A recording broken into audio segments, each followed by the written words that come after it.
Un día me levanté y tenía ganas de hacer algo diferente. Y con esa idea en mente, comencé a pensar qué podría hacer con mi tiempo libre. Después de horas quebrándome la cabeza, se me ocurrió iniciar un podcast. Así que los invito a que se tomen un café conmigo. Amigos, ¿cómo están? Ya se la saben, yo soy Brandon Moreno y les doy la bienvenida a un capítulo más de Un Café Conmigo. El día de hoy tenemos un invitadísimo de lujo, nada más que no habla español. No español, right, brother? Yeah. It's fine, don't worry. So we're gonna talk in English, but obviously you're gonna have the subtitles under, okay? Brother, man, thank you so much for calling, man. Thank you so much. I was telling you, you look a little bit tired, but it's because you have like a crazy schedule right now, right? Yeah. Well, so Europe tour starts this week. So my wife and my baby, they went to Europe already. Okay. They're going. They flew out this morning, and then I start on Thursday. Okay. And then meet up with them. Super good, man. Yeah. I promise you it's gonna be super chill. Actually, it's gonna be nice for you because first of all, I want to ask you, what is the most weird thing you had to do in a podcast or interview? Because I was preparing myself for this talk with you, and I saw you doing like a call talk with someone in Spain or something. So, what is the worst thing, the weirdest thing you have to do? I remember what I got invited to do the Joe Rogan podcast. Okay. And then he gives me a mushroom coffee. No way. Yeah, and On live? Yeah, and I was like, what? I thought that it was like magic mushrooms, but I was like, I'm with Joe Rogan, so Yeah. And then I drank it. It was just like healthy mushrooms. Yeah, for sure. Okay. Ramen, welcome to the next one. No, just kidding. No, actually, super chill. So this podcast is born because I wanted to have a little coffee shop and talk with people. Yeah. So, man, I'm not the best barista ever, but I can You have prepare mushroom to coffee? you. No mushroom. I'm sorry. But I can prepare to you an Americano, a latte, an espresso, Americano with milk. So Okay, just let me know what you want. All right, let's do you have like soy milk or like almond milk? I have oat milk. Oat milk? Oat- Yeah, okay, yeah. That's perfect? Let's do oat milk latte. Let's go. Okay, it's very easy, man. I mean, sometimes if the guy wants, he can prepare the coffee with me. But Okay, I can do it by myself. I've never done it, so No, this is like... so that's gonna be one of my first questions. Like, how do you rather like really coffee lover or just like whatever? I love matcha. Matcha. Yeah, because it's something I grew up drinking green tea my whole Super life. Japanese, your culture and everything. I do love coffee though, but like I always drink matcha. Okay. Yeah. Yeah, I mean, I have a season. Oh, it smells good. It smells strong. Yeah, right when you open it up. It's like, from, ooh. I think this one is from Chiapas or Veracruz. I don't remember Yeah. well. But yeah, it's from Mexico. It's a Mexican bean coffee. from Mexico. It's Mexican coffee, actually. Yeah. I mean, I had a season where I was drinking a lot of matcha because I had problems with my stomach. Yeah. Coffee, sometimes it can be It's acidic. very acid. Yeah. But yeah, man, I mean, I like matcha. Just, I don't know. Yeah, I love matcha. I drink it daily. So. Really? Yeah. No, it's good. Like my wife loves to do like matcha latte sometimes. Yeah. I love matcha latte. It's super good. Yeah. But I mean, I don't know. I just like the little push when you drink the first. Yeah, you get that like little exactly jolt, in the morning. jolt. That's super cool. So yeah, man. I put it like right here. I just try to clean the grinder a little bit. Yeah. Just, Nice. Boom. Oh, this is fresh, man. yeah, actually. So I was in a training camp Yeah. to fight in Mexico City, and you know, when you're in training camp, I don't know how much you've been talking with other fighters. Yeah. But normally in training camps, like you train hard, like in the morning, in the afternoon, but in the meantime, you are like recovery, getting rest, but you have a lot of free time. Yeah. And I just tried to learn different things, Okay, new that's things, awesome. you know. Yeah, and one of the things was like I tried to prepare coffee for myself, but not that, you know, not that coffee from the Keurig or the little cup. Yeah. I want to do like super. How you say artisanal. Exactly, that word, exactly. So yeah, man. But again, I don't have the perfect technique, but No, it I've looks like been it's I've been really- improving. No, this is really cool. So step by step, Okay. this one is gonna separate a little bit the bean. Okay. Get some order here. Bam. That can happen. It's fine. Interesting. Then you have this one. This one is super fancy. Yeah. Sorry. Nice little brush. Just a little. Bam. Okay. Okay. Nice. Bam. Then you clean a little bit. Boom. Yeah. Okay, the first part is gonna be to clean this one. Okay. Boom, you throw different. Ugh. In my defense, this one is new. Let's go. Okay. Deep. Nice. You grab this one. So everything has to be measured. So Oh, wow. if you measure all the process, you can repeat the process. You know. Yeah. You exactly. have the exactly amount of coffee. Yeah, you have the yeah. exactly amount of time. Yeah. So bim, Wow. bim. So. So you wanna spend okay. around 25, 30 seconds. Okay. And you want like around 50 or 60 grams of coffee. Okay. And Ben, it's hard. It's hard to have the Wow. specific time. This is really precise. Yeah, man. I Very mean, scientific. we're gonna talk about your hobbies later, but this is kind of my hobby, you know, that's improve amazing. my Yeah. technique. Like for example, right now we did like 25, Yeah. and we have how much? We have 57.3. That's perfect. Yeah. So we want to put this one here. This is super nice because this one keeps the mug warm. Okay. Yeah, it's hot. Okay. Okay, next part, the milk. Bam. Right here. Nice. Bam. So we're gonna grab this one.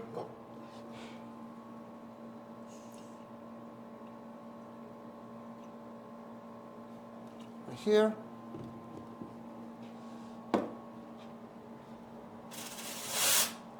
Okay, it's working.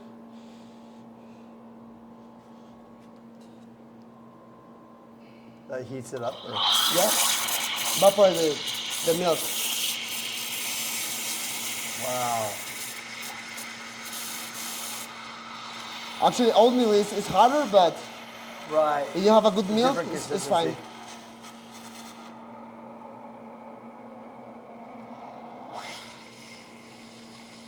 It's coming. How do you know when it's finished? Does it boil? Yeah, I mean, it's hot. Yeah. It's hot air, right? So, so right now, it's perfect. So Okay. you try to... Flatten it. Okay. Okay.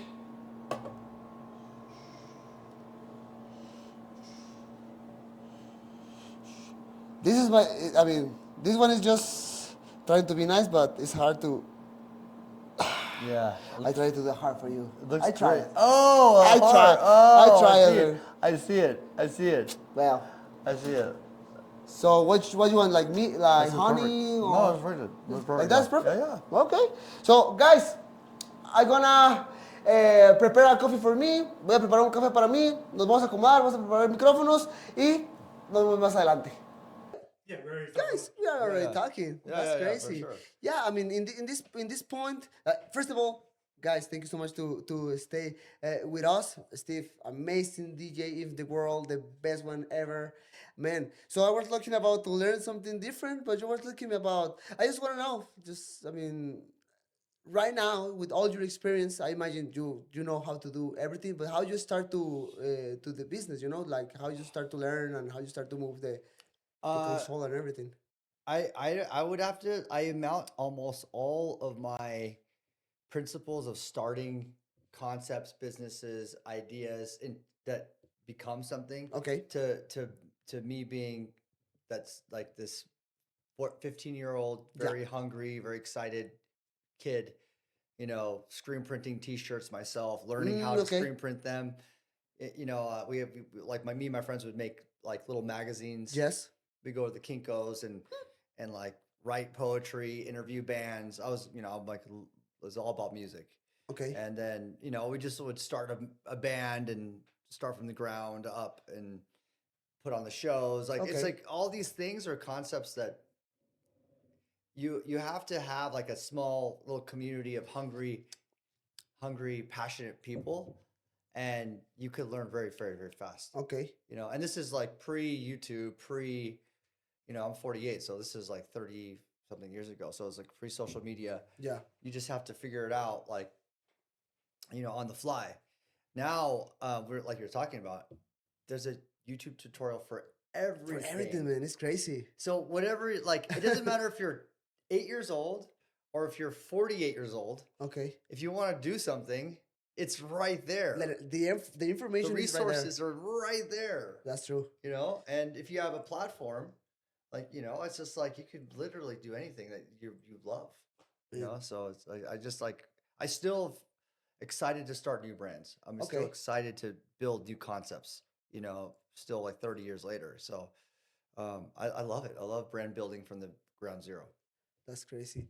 Man, we were talking about before to start filming, we were talking about your schedule, you're here and there, you went to Europe, then you came back but man, I mean, I have a lot of respect for you for your schedule, man. You're a hard worker guy, you are around the world all the time. Last time I see you was doing the ripping cards in Iridium, but you told me, no, I have to do this and that. Then I was checking your next how you say in English, like your next tour? Schedule? Yeah, tour schedule, yeah.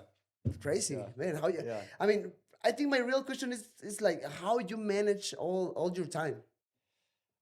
Very very organized scheduling. Okay. You know, I like the time management is all like I have like teams of people with different areas of business, and they're all very very sufficient and proficient with what they do. Okay. And without them, there's no way I could do all this. I understand that. Like on the touring side, there's a whole team of people handling that. Okay. And then when it comes to like, you know, like when I'm making music, I have a team of people supporting that to make sure that those records come out. Okay. And there's a plan around that. And then when it comes to like collectibles, I have a whole team. When it comes to, you know, another business, I have a different team.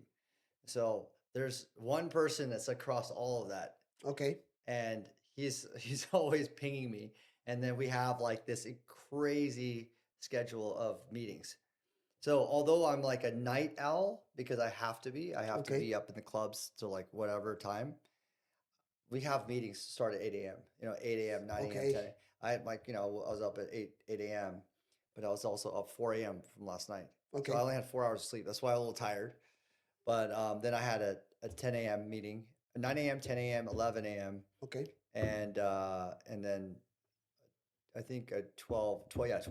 Okay. So back-to-back meetings with different companies that I also advise and support. And I love it. I go into every meeting like pretty excited. Okay. You know, like, yeah. So I that's another thing too. It's like with the time you have, yes, you have to want to be there. For sure. You know, of course. I imagine if you're like, I think if you hate something, you have to do it like, hey, you have to wake up 7 a.m. to do something you don't really want to do. Like, exactly. So if I'm gonna wake up at 8 a.m. to make this call, and I have to because the majority of the calls is all Europeans. Okay. So in order for me to be on that to do the meeting, it has to be 8 a.m. Okay. You know, to meet their time. I go in there, I'm tired, but I'm like super excited. Okay. Because it's, you know, European distributors of Pokemon and One Piece that I'm talking to. And I want to build in Europe what's happening in America. So I look at that as like the wild, wild west of cards and hobby and growth. And that's exciting to be early over there, you know? So there's, you know, just like anything, like, first of all, I'm really grateful that I get to be able to pick and choose what I love to do because not many people have that luxury. Yeah, most people have to work a shit job they hate to do something they love. I'm lucky I get like everything. I can pick what I love, you know, so I feel very fortunate. Man, that's great. Man, I mean, this is my thought right now. Like, obviously, since I meet you, you're being super kind with me, super nice person, and I imagine you're like that all the time. But I mean, you're a super famous person, and to me, to be with here, I mean, I think it's a fair question. Like to me, it's super nice. You have just the time to talk with me and spend a nice time together, get a coffee with me. Yeah, it's my pleasure, honestly. Thank you. It really is. I mean, I've been watching you in your career. Appreciate it. I've like ever since because it's interesting. Yeah. With UFC, I find out about the fighters. Okay. Not from the fights. I find out about the fighters first. Okay. From cards. No way. Yeah. Okay. I thought it was the opposite. No, I'm like opening new packs, and everyone's like, "These are the Chase rookie cards, and these are the people that everyone's talking about." Then Okay. I'm like pulling them. I'm excited. I'm like seeing the cards, and Yes. like there's like this lore, like mystique, because I don't know anything. Okay. When I open like a rookie class, But in that point, you was already collecting other cards, right? yeah, but like I'm a big card collector. So Yes, then yes. I'm like, okay, here's like the rookie class. I see Brandon Moreno. I'm like, okay, Nice. like I love Mexico.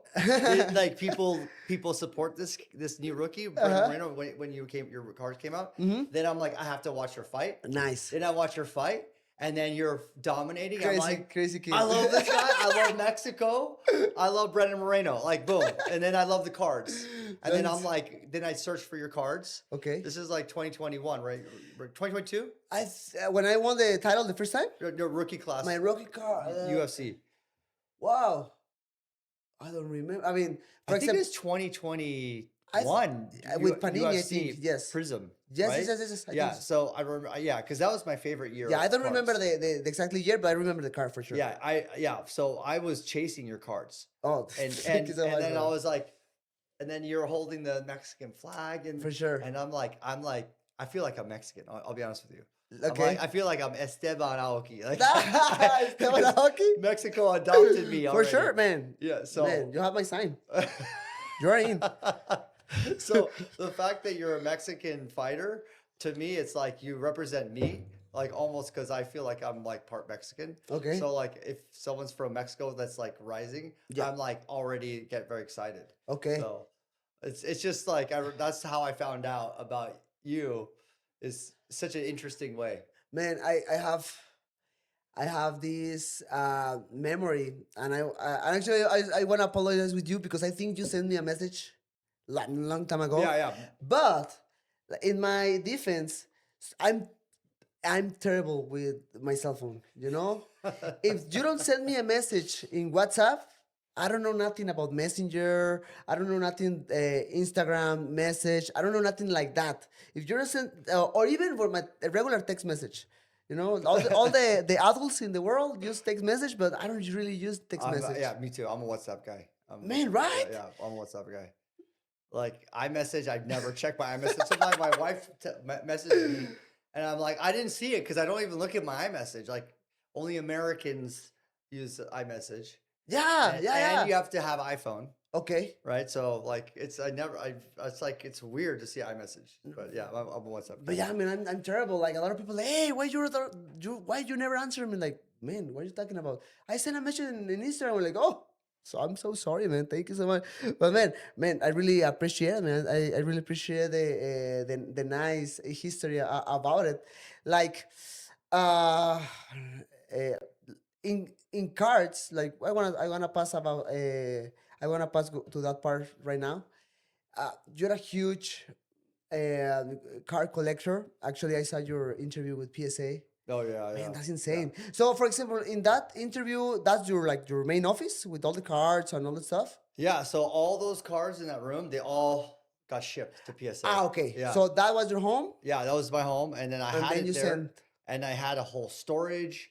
I had all these cards, and then I talked to PSA. I'm like, I need to move all this stuff because it's just consuming my house. Okay. And we have a son now, and we want to put other things around. I imagine you So- can. And then I was like, I can have the card in the digital, so I can see it.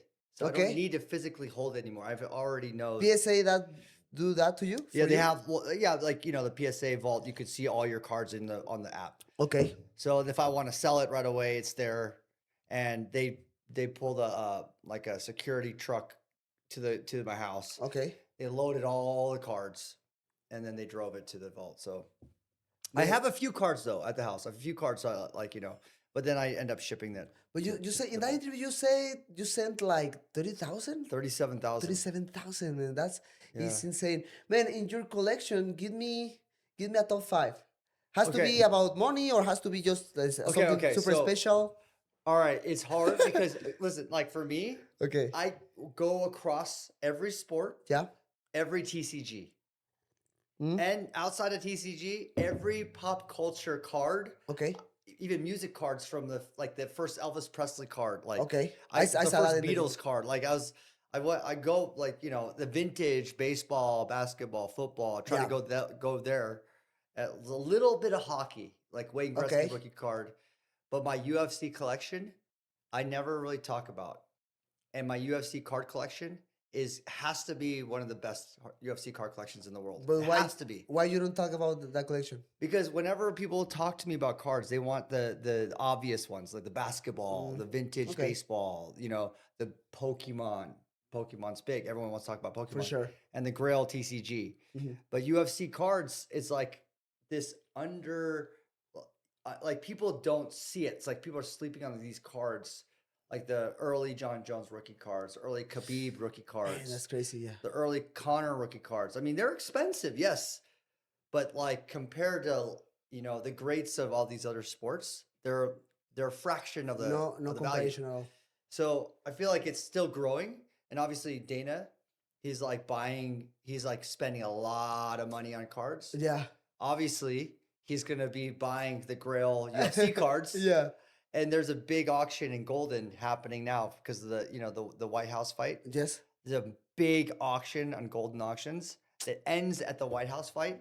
It's like Connor's 101, Dana White's 101, his rookie Wow. card, like Ronda Rousey's 101 rookie card.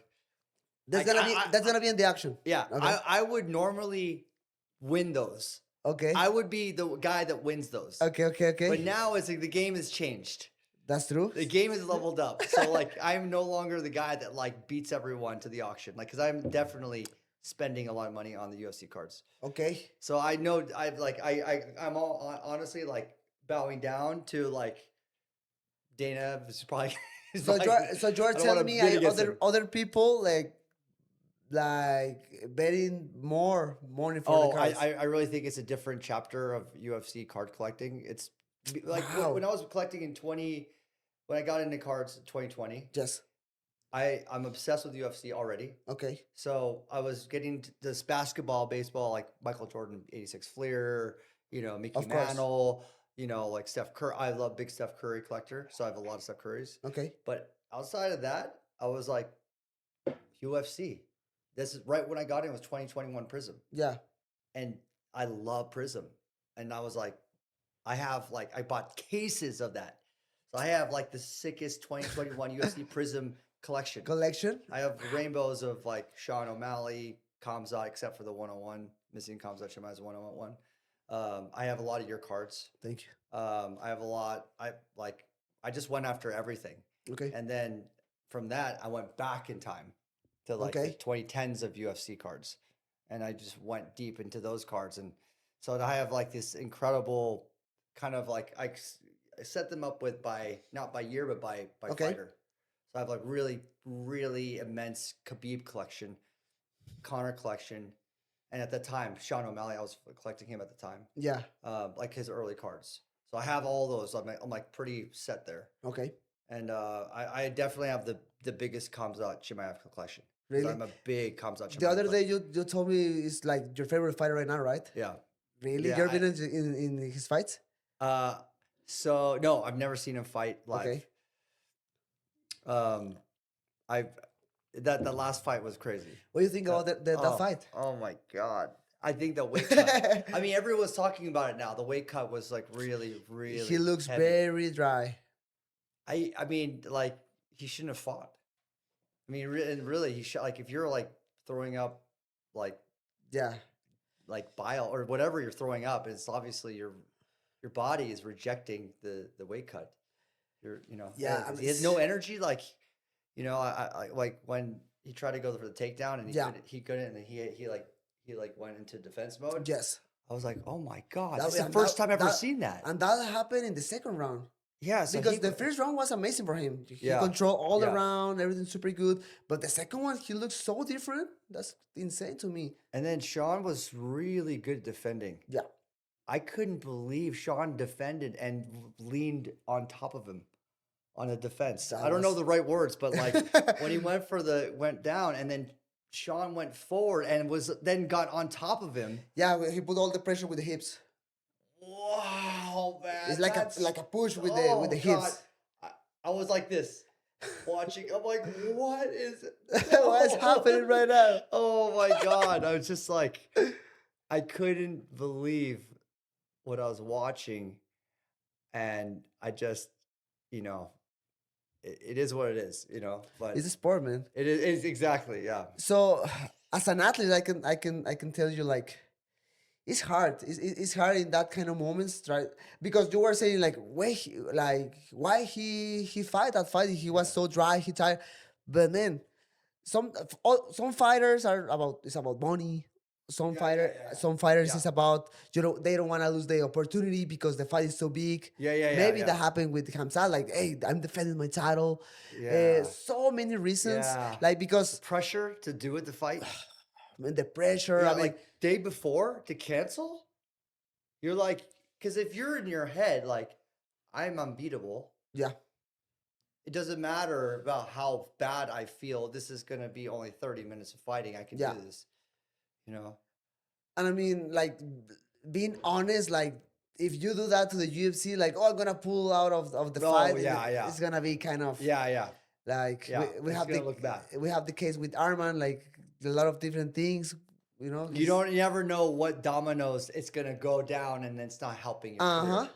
So yeah, man, you have those even me, like I've been in positions where I don't feel like 100%. I don't feel super healthy, but it's like, man, I have to fight. Yeah. I can't just pull out of the fight just No, because I don't yeah. feel 100%. Yeah. And it's insane. Like the people sometimes don't realize all the sacrifices we have Oh to my do, God. right? That's crazy. Yeah, you can't tell that story because you have to go in there looking strong. That's true. Because you're playing this game with your opponent. Yep. Because the opponent, if they find out, oh, he's not feeling his best, I'm going to find the weak spot. Like it's the nature of. Yeah. What is I don't know, what is the biggest fight on live you watch? The Conor Poirier fight. Which one which one you watch? With Poirier. The second one or the third one? The one where he broke his leg. Oh, the last one. Yeah. That was crazy. How was the arena? Yeah, I was in Vegas. That was the last. No, the second to last fight. Last fight was the Patty fight I saw. Okay. So that was the last fight I saw. It was a Patty fight, but the earlier was that Conor. But I mean, the most impressive. That was crazy. Because it's Conor.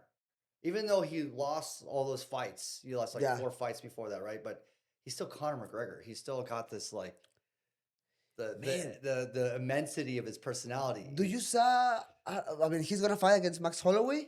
Yeah. In International Fight Week. The guy is retired like 3 years, something like that. He already sell all the tickets for the arena. You can. I mean, I will try to get a ticket for the UFC, to do appearance or something, but I don't think I'm gonna get one. No way. No way. Man, it's me, but they have like 1,000 more fighters trying to get a ticket, right? That's here, right? That's here in Vegas. That's gonna be here in Vegas. Yeah, International Fight Week this year. July 11. July. I don't remember exactly the day, but it's July. Yeah. Because Patty's on this fight, right? Paddy, I think he's gonna fight against Benoit Saint Denis. Yeah, that's right. Yeah. So that one, I'm playing at Omnia that night. So I'm here in Vegas. I'm praying I can get into this fight. Okay. Because I will be in Vegas. So I'm just crossing fingers that if I can get a seat in that fight just to watch us, to see Conor back. It feels like he's been gone for 10 years.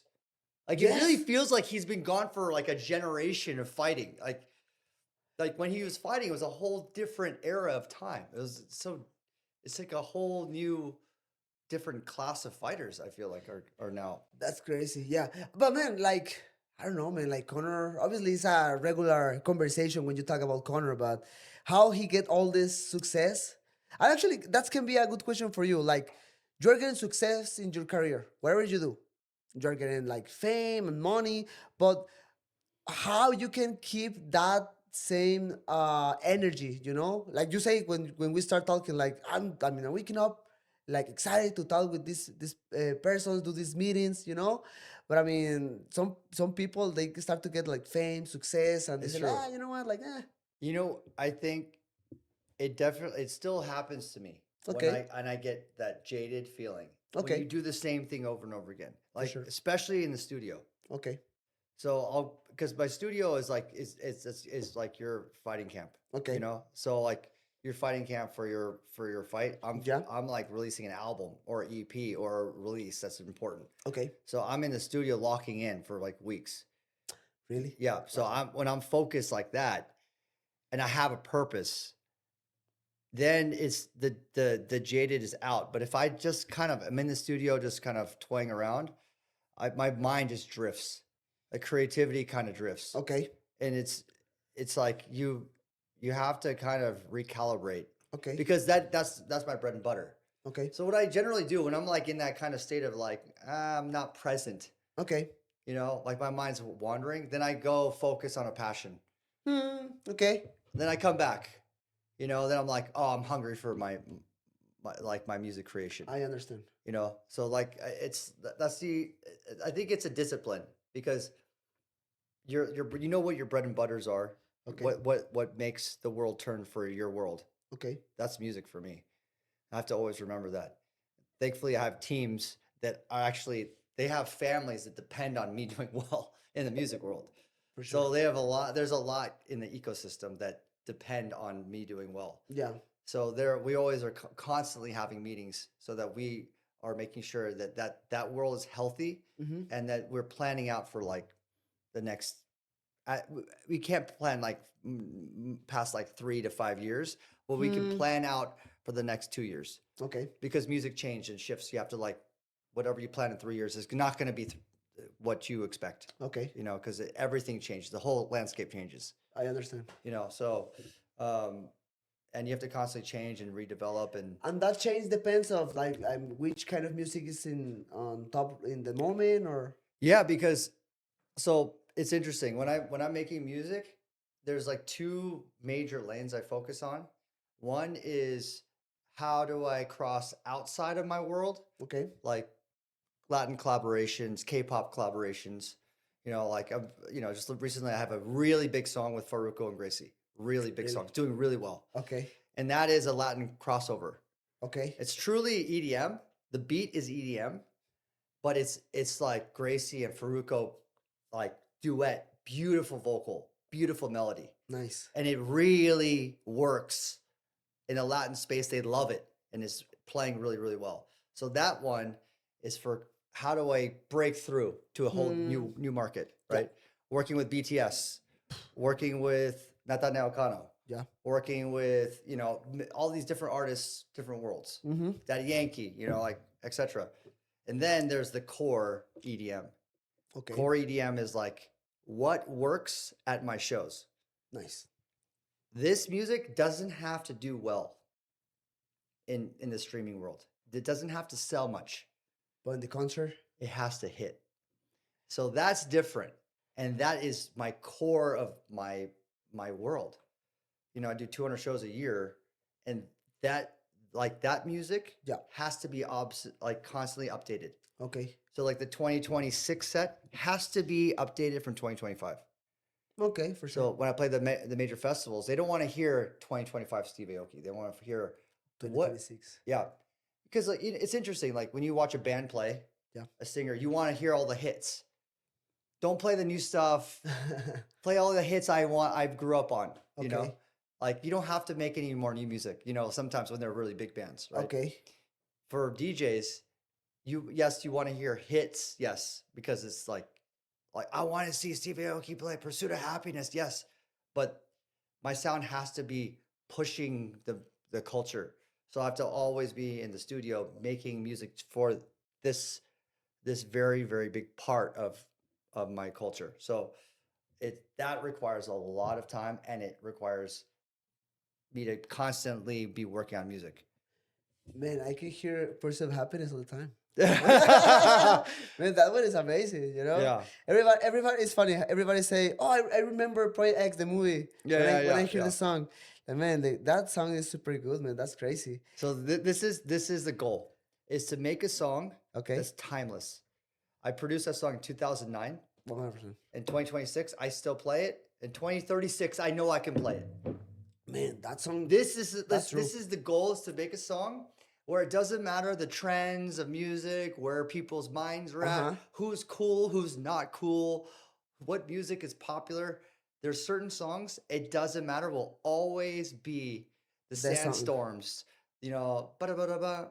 Oh, Yeah. yeah. Like there's certain songs you could play, it doesn't matter. It will always be part of the culture and everyone knows it, everyone loves it, everyone wants to dance. So like this is the goal. That's crazy. I'm happy I have one. Man, brother, I mean, like you say, like you can put that music in 10 years. I really believe that's gonna be a hit in your concert. Yeah. That's insane.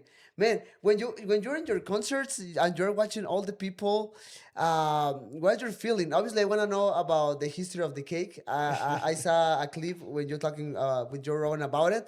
But I mean, just the feeling the first time when you decide, you know what? Fuck it, I'm gonna throw a cake to a guy. Let's see what happened. Yeah. People always ask about this. So this was back 2011. Yeah. So it was like 15 years ago. 15 years ago, yeah. And at this part of my career, I'm like 2010. I'm playing every festival already. So Okay. my name is already known. Okay. With EDM. 2010. Okay. Yeah, 2010. I'm like I finally cracked the ceiling, and I finally burst on the scene as an EDM artist. People they know who I am. Okay.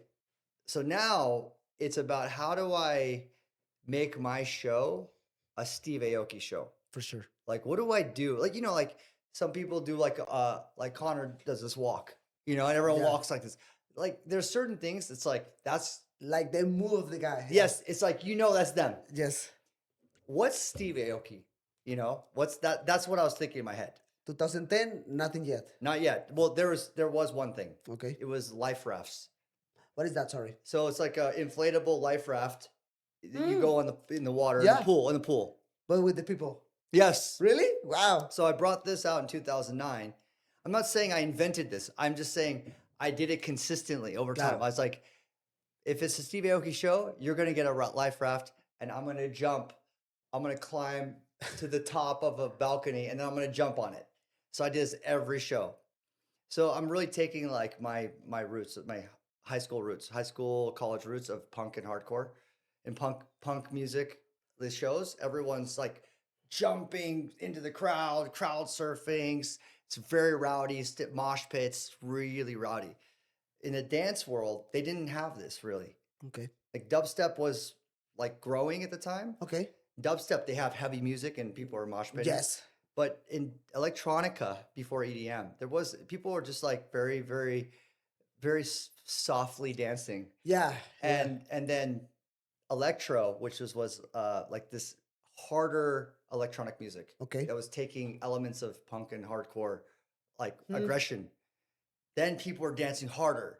Then people are crowd surfing. Then people are it's like I'm like this is something nice. This feels like me. Okay. So then I'm like, okay, I will bring a life raft, and then I'm gonna ride around the crowd. Okay. That really taking like my roots, my high school, college roots of punk and hardcore, and punk music. The shows, everyone's like jumping into the crowd surfing.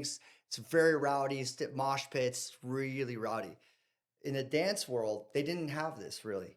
Okay. Like dubstep was like growing at the time. Okay. Dubstep, they have heavy music and people are mosh pitting. Yes. But in electronica before EDM, people were just like very, very, very softly dancing. Yeah. And then electro, which was like this harder electronic music. Okay. That was taking elements of punk and hardcore, like aggression. Then people are dancing harder. Then people are crowd surfing. Then people are it's like I'm like this is something nice. This feels like me. Okay. So then I'm like, okay, I will bring a life raft, and then I'm gonna ride around the crowd. Okay. That made it on a cover, on a magazine, or this was like people liked it. People were talking about it. Yeah. I'm gonna do it again, do it again, do it again. Okay. So people are like, oh, I want to go to the Steve Aoki show. I want to get in the life, right? It's this feeling. I'm like, I want to build my show to the craziest show. Okay. And then 2011, I'm like, I got to think of something else. And then, constantly think of ideas. Some ideas don't work. And I have a music video on my record label. I have my record label called Dimmock. and there's an artist on the label where the music video is cakes exploding in people's faces. I saw the video. It's crazy. Yeah, and then I was like, that's what I want to try. Play the song, cake someone, connect the dots. But then I was like, wow, this is its own world. This is its own thing. So it started from one cake, and then now it's every show. The first time you try it, you don't feel like, man, what happened? The guy get mad with me. He sued me or something. You don't feel okay. like that? So I definitely was thinking this. I was thinking, what are they gonna like? Maybe no one gets caked. Okay. Maybe nobody. Maybe I show it. I look like an idiot. I have to kick myself or something. I don't know. Okay. But I have to show it. Luckily, I never had an issue. Really? Never had an issue. Okay. Because you show it, eventually one person will be brave enough and be like, do it to me, or better, do it to my best friend. It's his birthday. I mean, the guy has like billboards like, hey, throw it to me. That's crazy. It's usually like a shy guy, and everyone's like, it's my best friend's birthday. And then everyone points up like, well, yes, yeah, okay, good. And then, so man, that's crazy, man. It's super funny. Yeah, I was watching videos. A lot of people is like, just like, hey, I want to be part of the show. Just throw me that to me, and it's gonna be super funny. That's crazy, man. That's super nice, man. I wanna know. Obviously, as an athlete, I'm very interested to know how you lived your life, talking about nutrition, about your body, your exercises, how you try to be healthy. Because I can imagine like you have to be a kind of healthy to support to how you say in English, like resist all the work you have to do. Yeah, exactly. It's totally exactly what you're saying. Okay. I always talk about that. It's about what you take away in your life. Yeah. Because when I definitely consider myself an athlete in just touring at this level. It's hard. I could even say I'm an athlete just based on my injuries. Like I've had my meniscus tear from jumping off the stage. I have horrible tinnitus, like chronic ringing in my ears. I mean, maybe that's not more of an athlete thing, but that's just from like for the music, for the noise. I had my vocal cords. I had to get them like polypoids cut because I was screaming on the mic. Yeah, and like that was a month of surgery. I had both my shoulders. My goodness, man! I don't have an injury. That's crazy. Because okay, here's the major difference. Yeah. With like true athletes, like you like you're stretching. You're warming up. If I'm throwing cakes, I'm not like warming up my arm. But every pitcher warms up their arm before they pitch. Yeah. So I had a rotator cuff tear because of cakes. Wow. I had a rotator cuff on this side because of doing this repetitive motion, like 200 shows, 300 shows a year, for 2 hours like this over and over again. It's just eventually creating a bone spur. So wow. Yeah. So there's just like repetitive motion over time and time and time again. My lower back, I had a major sciatica from jumping up and down. So it's just like there's so much that I need to deal with now in my late 40s. Okay. In my 30s, I was like, okay, I could hobble around. I could deal with it. I don't need to worry. In my 40s, it's like I need to take measures to make sure that I can go into my 50s and go potentially go in my 60s because I care about longevity. I want to. This is the best like job on the planet for me. I feel like the luckiest guy in the world. Like this is the best job on the planet. Of course. Like to like basically what I do is just make people happy and dance and have a nice time. And have like people are fucking happy because of what I'm doing. This is the fucking greatest job in the world. Yeah. I get paid. I mean, I'm just for free, man. That's true. Pay to do this. It's a great feeling of like to feel like the love and the happiness of dance music. It's so fucking amazing. That's the first way. And I hope this never ends, but like it's gonna end at some point. So in order to extend it, that's why I treat myself like a guinea pig. Like I want to see like, does the hyperbaric chamber consistently, how does that heal the body? What about saunas? What about cold plunges? What about certain vitamins? Obviously metrics. That's the most important out of all of this for me is your baseline. I do a lot of like neurofeedback and like do readings around all the brainwave frequencies around the brain. Okay. Obviously, blood tests consistently every 3 months. I do blood tests and figure out like where am I deficient. Yeah. Do gut check tests, like my gut health. Okay. Obviously sleep is a big issue because of my jet lag and my schedule and sleeping like, late nights and early Yeah. mornings and For sure. life, this kind of life, you're not, your brain needs sleep. Yeah. And so that's going to tax the brain. So it's just so many different things. I'm like, but the most important thing I've learned is like, get the measurements, get your metrics, get your blood tests, get all your tests, as many tests as you possibly can. And I'm definitely paying for it. Yeah. I can afford to pay for it. Learning what works, what doesn't work. And just like you said, a lot of the times it's about just taking away, subtracting the things. Because when we're at, like, you're an athlete, but then when you become famous, then it changes because you can get whatever you want. Yeah, it's crazy. If you're like, hey, I want this, I want this, I want this, I want that, everyone's like, yeah, you can have it all. Yeah. So then you have to have discipline. For sure. And you have to know, like, this isn't good for me. This isn't going to be long-term health good for me. This feels good now, but it's not good long-term, and then you just have to cut those things out. And I think that just takes experience. I mean, I don't know. I mean, that sounds to me like maybe, I don't know, when I'm traveling a lot, maybe right now I'm traveling less, but I had a few years.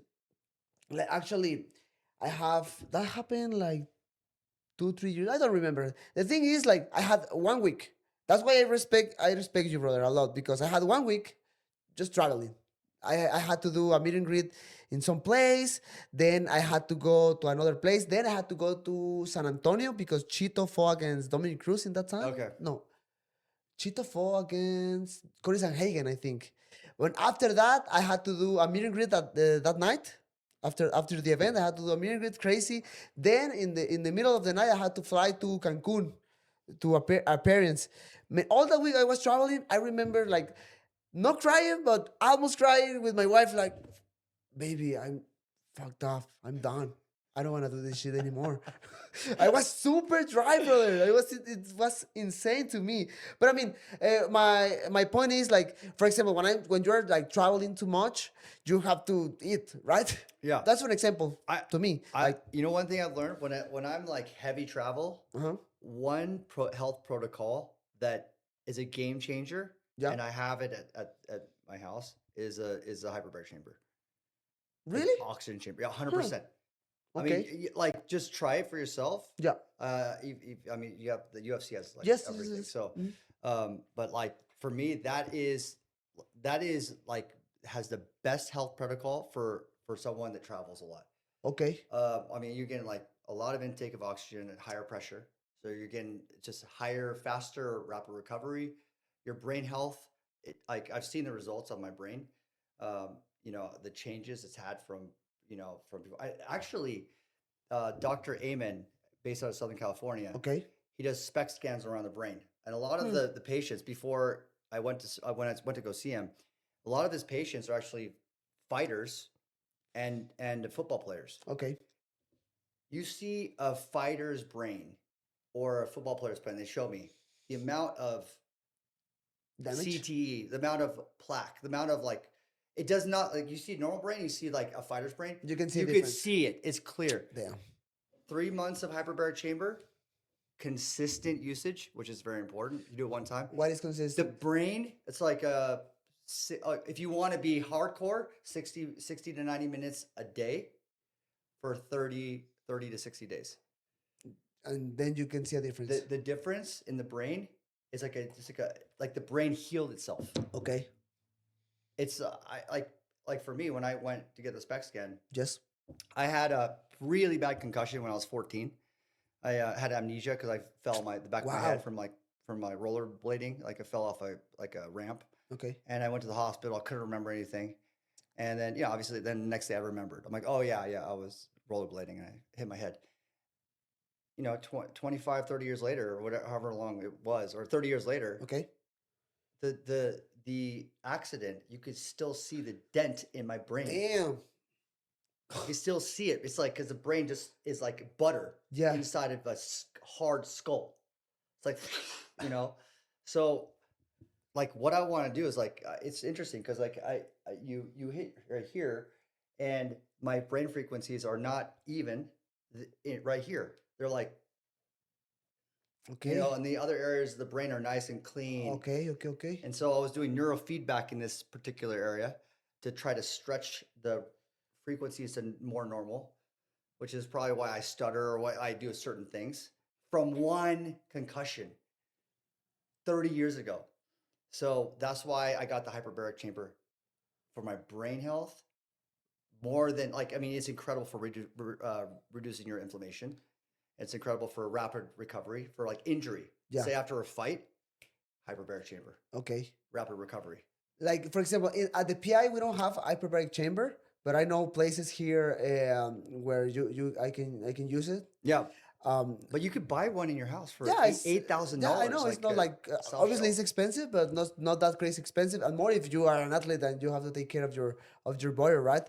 But I remember I used that the hyperbaric chamber after my fight. I don't remember which fight, but I was very damaged. I think my last fight against Pantoja, because the fight was insane and I was super swelling. But I don't use it really for the brain. I use it just for the inflammation. But I mean, I recovered super fast, crazy Yeah, fast, because yeah. my face looks terrible. But Yeah. the inflammations go out super quick. I wanna ask you this, brother, because it looks like you know a lot of these things. You put a lot of attention on that. But what do you think about CTE and what can be a nice solution for that for athletes like me? Yeah, so I also have a foundation, charitable foundation. It's called Aoki Foundation. The entire foundation is about the brain. So we raise all of our money, Okay. all of our resources, all our connections, our network, our awareness, marketing, whatever we can find, and it all entirely focuses on brain. Okay. Anything that deals with the brain. Okay. So a lot of it's, actually there's a great org that actually donate billions of dollars to Alzheimer's and dementia. We're supporting that because there's locally, Ruvo Center is an incredible center here. It's a private center here for Okay. brain health. And so I've sent my mother there to check like her brain at 75 Okay. because you have a 50-50 chance to get dementia at that point. So you could see like a lot of information. They have a lot of incredible, machines that you can't really find, that they're not everywhere.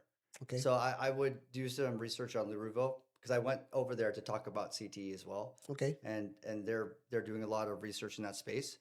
But yeah, it's a big concern. I think it's a big concern. And the things that I've heard that help it are saunas. I want to do more research on that, but like I kind of general conversation. Okay. You definitely fact check this, but I know saunas reduce all-cause mortality up to a high percentage, like 40-50% if you do it consistently. I mean, I hear this is a huge relation between the sauna and the heart health, right? Yeah, and I mean, if you're like, say you're constantly increasing your core body temperature up, which is what a sauna is, you're increasing your core body temperature up, you're releasing these heat shock proteins. I don't know exactly if the amyloid plaque buildups from concussions or CTE. Yeah. Maybe I don't know if that like eventually gets drained. I don't know what the deal is, but I know it does incredible benefits across the whole body by being consistent. So that's another health protocol. I think those are the two that I think are really great for fighters, great for people that are constantly getting hit to the head, and also just for like overall health. I think those two are the ones that I've seen the most amount of research on, and the most, and anyone now, people used to say, Google this, YouTube this. You have AI now. You have AI. I mean, AI is wrong half the time too, but like ChatGPT and Claude it, like look it up. But what the research I've shown, I've talked to Gary Brecka, I've talked to Brian Johnson. They're two of my really good friends. Okay. And Brian said that the sauna and the hyperbaric are the two of the best health protocols, period, for overall inflammation reduction, overall health protocols for longevity. So I think, and those are two things that are doable. Okay. You know, if you have a close one near your house or something, and like for me, I have 2 saunas. I have 2 hyperbaric chambers. I'm a bit crazy with this kind of stuff. Okay. When I get into it, I'm like, I want to get multiple. I want to have different ones. I want to test them out. I want to see which one works better. Hmm. What temperature do I like? You know, I take a lot of journaling and I write down notes and kind of figure out like what works better for me if I try this out and try to do my own internal tests. Man, that's super crazy. Yeah, man. Like, for example, I start to do sauna a few years ago.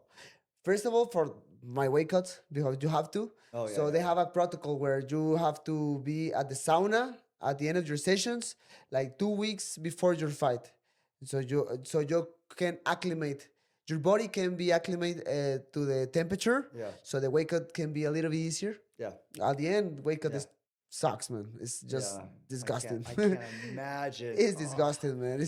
But at least that helps a little bit, right? yeah, But I mean, when I do it more constantly, because in training camps I'm super disciplined with that part. yeah, Obviously I'm training every time, but talking about the sauna, the cold tub, I'm trying to do like at least 3 times per week when I'm in training camp. Um, and my body feels definitely looks feels different, especially with the cold tub, yeah. like I love a cold plunge. I did one last night as well. yeah, Like my favorite things to do with the cold plunge is onboard new people. onboard new people for I sure. love onboarding new people. My friend Dioro, who's an incredible DJ, very old friend of mine, and he's like, I just got a cold plunge in my house. I've never used it. I'm like, we're doing it right now. Hey, We're going. He came over to work in the studio, and then I'm like, I'm gonna throw you in the cold plunge. And I tossed him in the cold plunge, and he did great. We both did 5 minutes, and he felt alive after. We're hugging. It was like such a great bond. Like in the fighter culture, is like, for example, you finish your session, we go to the PI, we go to the sauna, we finish, and then I jump to the cold tub. Other fighter go to the cold tub, and then we start to do this kind of fighter bullying. We're like, hey, don't be a pussy, come on, and then we pull it. He jumped to the cold tub like 1-2 minutes. Like, okay, that's it. Like, and it's super funny, man. What about food? Oh, You yeah, put yeah. a lot of attention on food. Yeah, of course. Food, it's interesting. The 3 most important things in life are stuff that you can easily control. Obviously, sleep. We Yeah. talked about how that's one of my biggest deficits, and the one thing that's very difficult with my occupation and my lifestyle is how to get more of that. Obviously, working out, that's like incredibly important. Anyone can actually work out, body Yeah. workouts, and then your nutrition, like what you're eating. Mm-hmm. So I try to regulate to just have 2 meals a day. And in those meals, it's like a very simple macros. It's not like I know what you have to eat in fight camp. Okay. I've seen some of the meals that how clean it is. It's definitely, I'm getting a lot more flavor in my meals, I'm sure. But I try to follow the regimen of like a good amount of protein. I actually don't eat. So when it comes to proteins, Yes. I have this like subjective rule of not wanting to eat intelligent species. Okay. So this is subjective because there's like chickens, people could say they're intelligent, but I'm like, I eat a lot of chicken.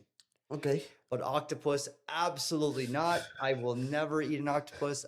They're so intelligent. I love octopus. They're I know. Sorry. I know.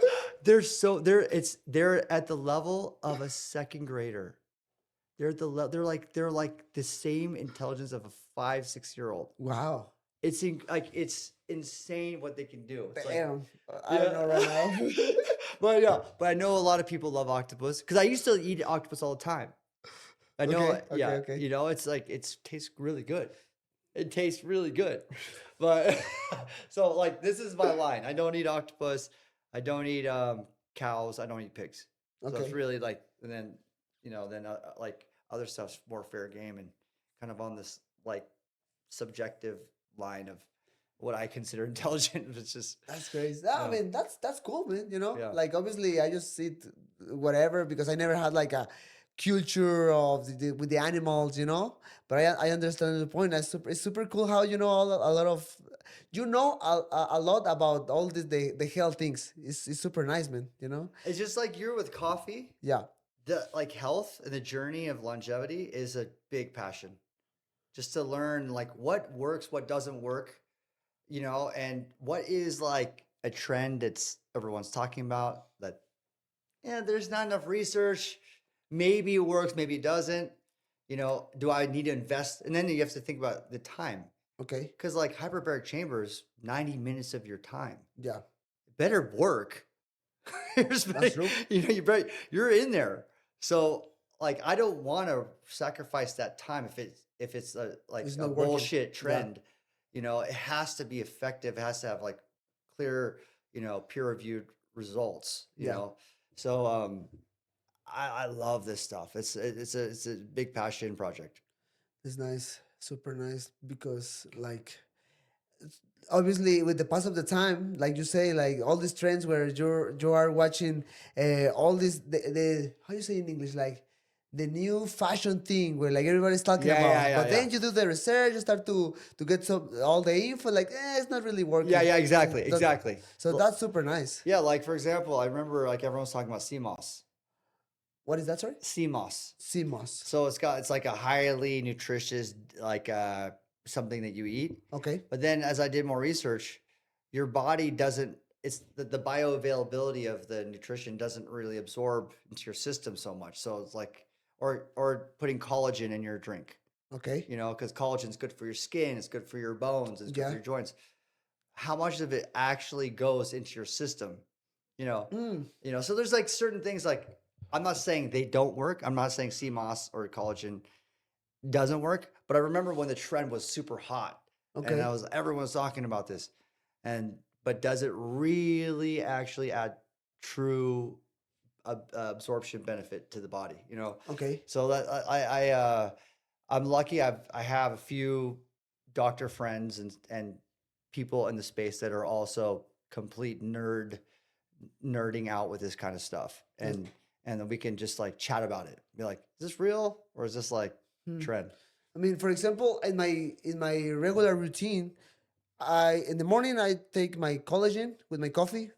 You know, I still do collagen in my coffee too because I like the taste and I like the thought the that thought. collagen is Okay, it's like in my like this system idea. now. It's like okay, it's gonna fix my Okay. joint. Mental is working at least. So I take my coffee with my collagen. Then during the day, I put like 2 scoops of creatine in my beverage. Creatine is Creatine is amazing. amazing, brother. That is real.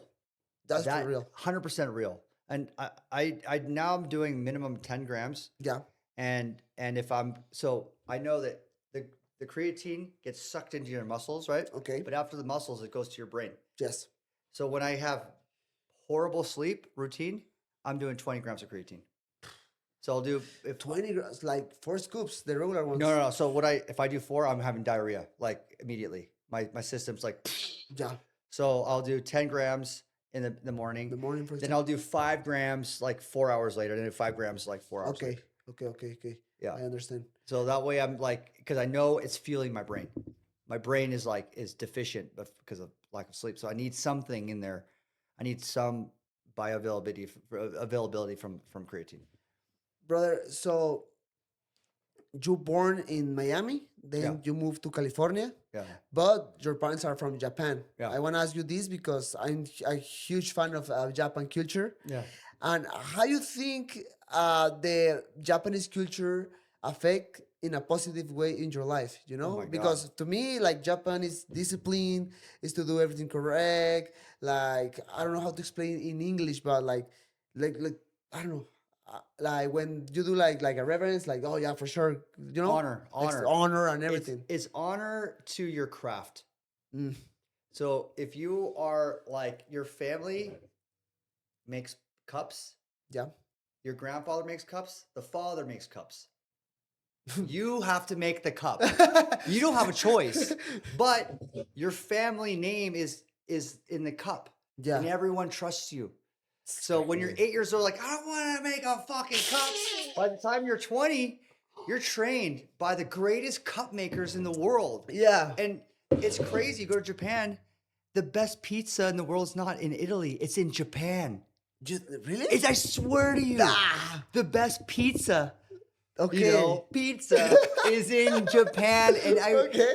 I'm not just saying this. I promise you, like true chefs will say the same thing. Okay. Because Japanese people, they have so much honor. Their name, their whole being is in their craft.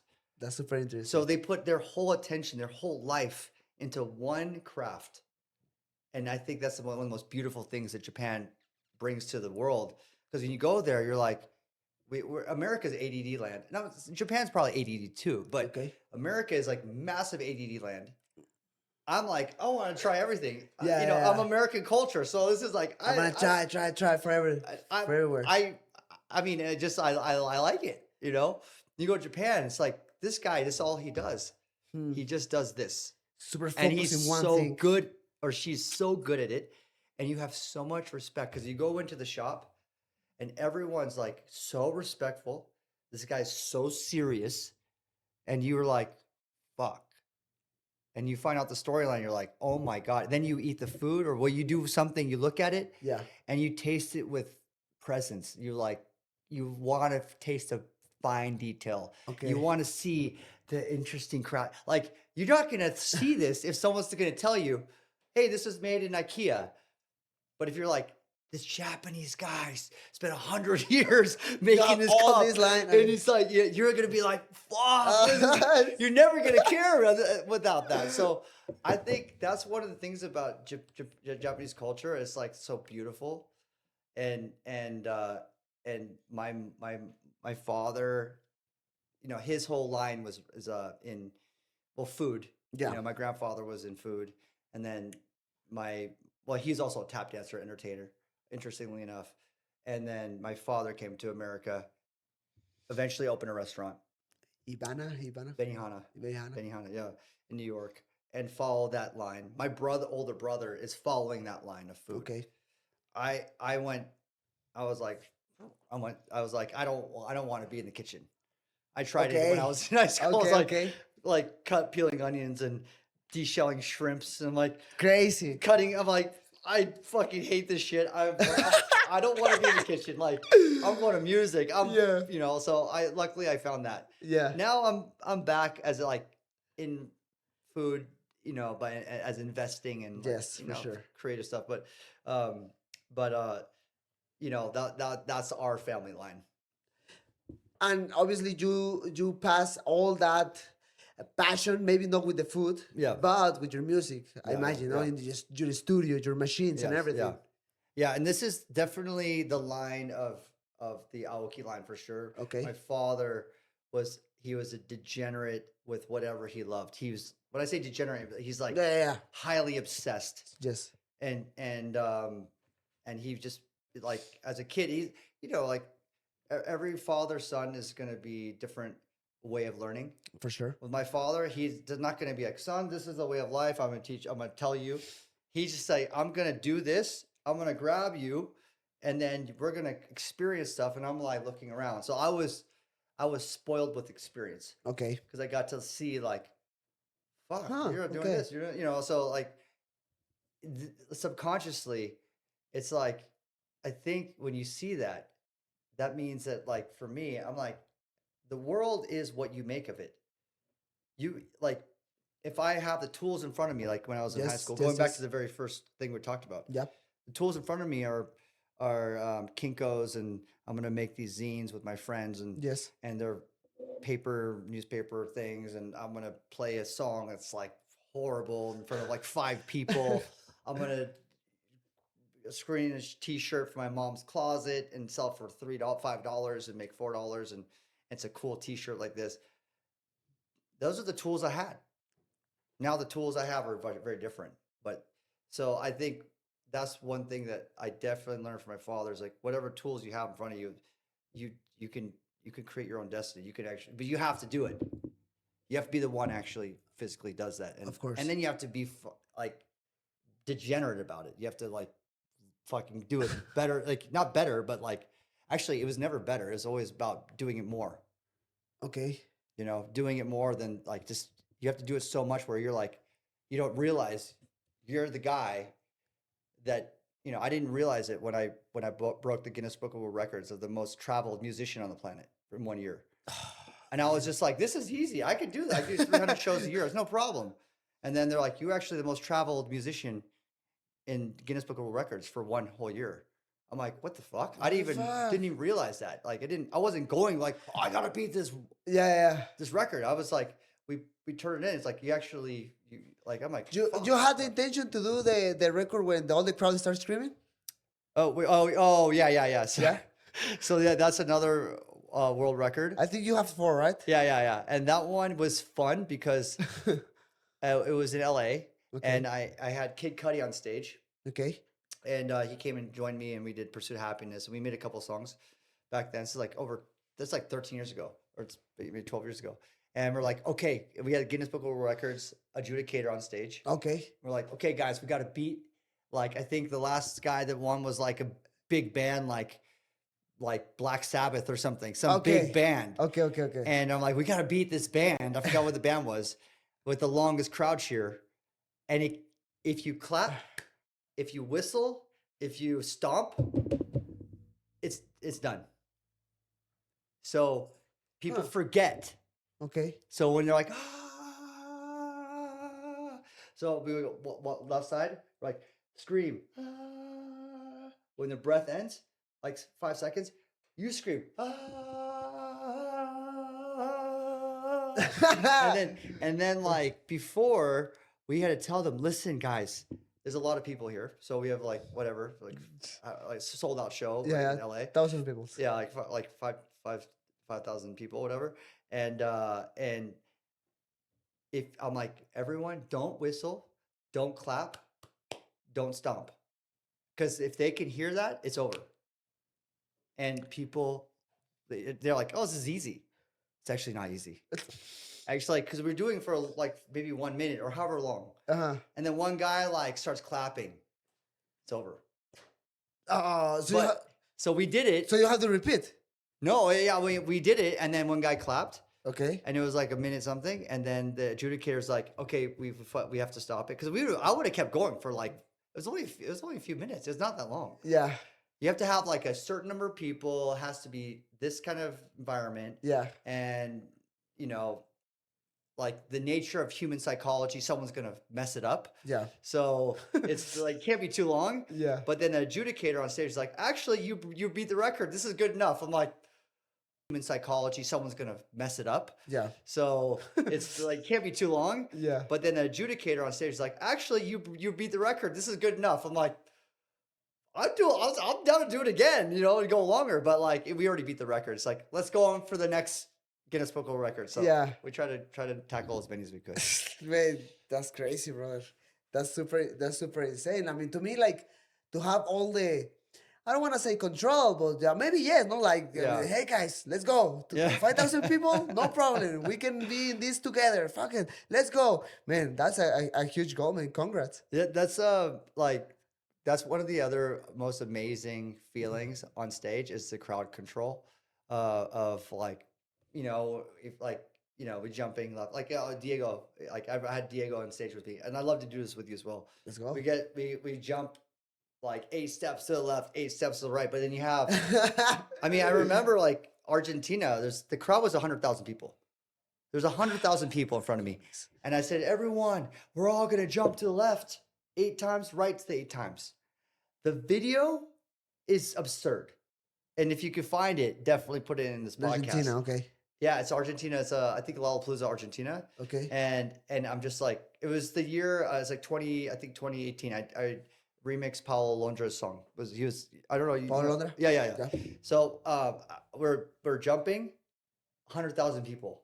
Oh my god. Dude, it's like so epic, man. No, Wow. that's a crowd control that's like, you never forget these moments. You feel the like we must have a seismic shift. You have 100,000 people jumping. There must be like if the science was to detect the Earth like movement, we had to have done something.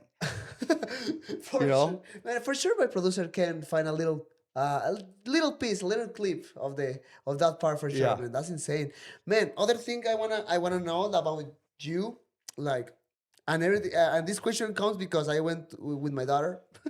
I went to Whole Foods, and I saw a package of cookies.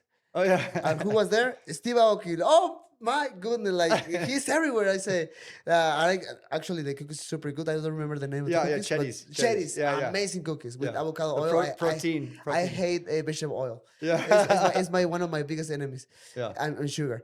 But man, you are everywhere. You have a lot of collaborations with the pass of the time. One of my favorites, Takis. You work with Oh Takis. yeah. So that's it's from Mexico. I think you work with America, but it's from Yeah, Mexico. of course. Super Yeah. famous, Yeah. delicious actually. Yeah, it's a Mexico power right there. Yeah, I know. So, but man, like, how you take the decision to work with a brand? Uh, I mean, it's just like every brand has its own kind of Mojo. yeah, its own moment, and Uh-huh. if it makes sense at that moment, Okay. and they get your brand, and I mean, there's been interesting ones. Like I remember the most strangest collaboration was working with a tire company. So Huh. it's called Toyo Tires, Yeah, I and know. I know the brand. yeah, so we did a whole thing with them, and I love like car culture, and drifting, and Okay. my sister's like was Suki in Too Fast Too Furious, and Yeah, I saw the. I'm good friends with Vin Diesel, so I love like that whole franchise of like I mean that franchise like sparked like an incredible curiosity into cars and Yeah. car hobbyists. And when my sister was doing Too Fast Too Furious, that's when I learned about car culture. And then Okay. yeah, and then I was like, oh, this is really cool. And I met Vin and I met Paul Walker and I met like that whole crew. And then, years later, a decade later, Toyo Tires, this is like early 2010s, they hit our team up and they're like, oh, we want to work with Steve Aoki. And I'm like, oh fuck, this is interesting. And then like so we did a cool thing with drifting, and I was like drifting with like the number one drifter Red Bull guys with Toyo Tires. Okay. And I was like learning how to drift. And I was like, this is like I got like kind of into driving like this. Okay. I didn't follow it because I didn't have time, but it's Okay. very interesting, like because it's another passion, For sure. you know. But the interesting collaboration outside of the fun experience, because I Yeah. love trying new things and experiencing different worlds, is that we made, because at the time I was doing rafts. So Huh. we made huge tire rafts. So big Toyo tires with a Steve Aoki logo in the middle. Damn. And we Okay. brought them out at Ultra Music Festival. And we had a bunch of Toyo tires, Steve Aoki's rafts all over the crowd. And I was jumping into it. Like fans were jumping into it. We're like crowd surfing everywhere. And, it's just sometimes you can have fun with it. And if brands are adventurous, it makes it better. Man, like my wife, we're like super excited because she was watching clothes from Jujutsu Kaisen. It was Oh their yeah. collaboration. Yeah. And Yeah. my wife is a huge Jujutsu Kaisen Yeah. fan. Yeah. Like, I mean, that's super crazy. I mean, to me, because obviously I am a collector. Um, but you in your position, you have the possibility to work with Dragon Ball Z, with Pokemon, Jujutsu Kaisen, other different brands. I mean, I don't know. I mean, just how that fits. Exactly. So I remember when we first started working with anime IPs, because it doesn't like there's Steve Aoki and like I do fun collaborations like we're talking about, but I also have Dimmock, which I started as a label, Okay. many 30 years ago. Actually, this You start year with is that like project, right? what's that? I mean, you start with that project. Yeah, exactly. So I started Dimmock when I was 19, and I mean it's been an incredible year so far. So we're celebrating Dimmock 30, like 30 years of Dimmock, but it's turned into a fashion line, but more of community. It's a lifestyle brand. So we do a lot of Dimmock parties and then Dimmock clothes, and then in mid 2010s I moved to anime because I love anime. Yeah. I grew up with it as a kid and a teenager, and then I used to go to anime club in college every week and watch like my favorite films and TV shows when I was like 17, 18, 19, 20. I got really into it when I was at college. And then I was like, oh man, it would be a dream to work with anime brands. Yeah. And it was a struggle in the beginning, because they didn't like, they were like curious, but we never did an anime collaboration. Okay. And I don't even remember the first one we did, but my goal was to do Dragon Ball. That was like my number one. I was like, God, oh man, a Dragon Ball. I mean, I grew up watching Dragon Ball, man. Yeah. I mean, it's the greatest anime. What could be the greatest anime of all time. But eventually, like from 2015 to now we work with everyone. We work with Naruto, One Piece. We did 4 years of collaborations with One Piece. I mean, I remember 2015, maybe 2014, 2015, 16-ish, that era. Dragon Ball Xenoverse 2 video game came out. Oh, yeah. Okay. Okay, so that's when they approached me. Toei Animation approached me to be in the game as like a character, not an NPC. Okay. So you could go up to this guy dressed as Goku, but has my hair, and it says like, I forgot what it says, DJ Aoki or something. Okay. You click on him in the game, and you could download 2 songs I remixed, Chala Head Chala, and one more song. Oh God, I forgot. But anyways, like that was I was like, I mean, this is the best way for me to collaborate, was musically. So I was like, okay, I would want to be in the game. I'm a gamer and I love Dragon Ball. This is the fucking dream, to be in the game. And then I I typed it up like, holy shit, they put me as composer of Dragon Ball's Xenoverse 2 in the Wikipedia. So I was like, okay, now I want to work with more anime IPs to make remixes, to make tracks with them. Okay. And then that kind of started the journey. I remixed Cowboy Bebop for the live action, One Piece, 2 remixes with them. We Are One Piece, and just covered one of my favorite animes of all time, Neon Future Evangelion. Yeah, the Cruel Angel's Thesis. I just did a cover of that. And then I've done like bootlegs of Demon Slayer's theme song and Attack on Titan. So I did the official remix for Ghost in the Shell when the live action film came out with Scarlett Johansson. That's one of my favorite films of all time. So I really have I put myself out there in the anime world. Yeah. And they've accepted me in open arms. That's super. Like with the clothes, with the music, with fun collaborations.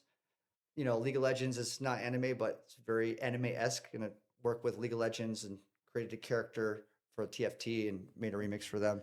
So I love working in the gaming space. I love working in the anime space. It's like, that's another passion point. Man, do you like Hajime no Ippo?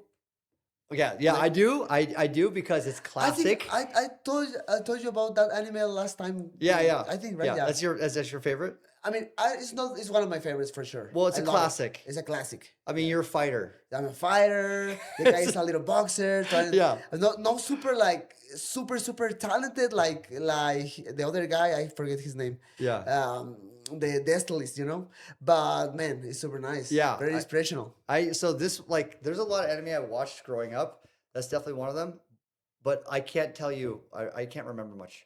There's so much that I watched. I'm like, oh, I have to watch it again. I always forget the names, but I know exactly. Like Berserk, I'm watching again because it's been a long time. So watching Berserk, that's like one of the greatest animes of all time. Really? And I'm watching Neon Future Evangelion again. That is such a good one. That's like one of my favorites. I mean, right now I'm watching One Piece with my daughter. I'm in the crocodile part. Wow. Yeah. So this is Alabasta. Is that like 300? Episode 300? No, it's like 200 or less. I don't remember. I don't remember the number of the episode. But yeah, I start watching One Piece. I mean, I'm not the biggest anime fan, but I mean the most famous. I love Naruto. I love. Yeah. I grew up watching Dragon Ball Z. I think is one of the reasons I turned a fighter. Yeah. I love Ippo. One Punch Man. Yeah. I love it. But yeah, I mean, if you do a collaboration with Ippo in the future, please remember me. I have yet to do that. I have yet to do that. Just Yeah, kidding. there's a couple. Like, it would be a dream to collaborate with Akira. It's like Akira. Akira's like one of my favorites. But it's impossible. I don't think I can ever do official Why? collaboration. We can't reach it's like the thing is, a lot of Japanese companies that Yes. it's like institutional Japanese companies, they are very slow at doing business, and it's not easy to like once you're in, Okay. but to get in is really really difficult. And they Okay. move slowly and they move at a different pace. Okay. I move like super Ba, ba, ba, fast, ba. and it like we did like 1 year, maybe like an anime collaboration every 2 weeks, like boom, boom, boom, boom, boom, boom. You know, like it was like we were moving quite quickly.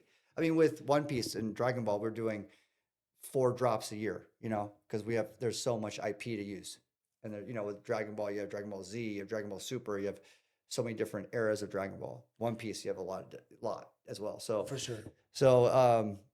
yeah, it just Akira is like very difficult.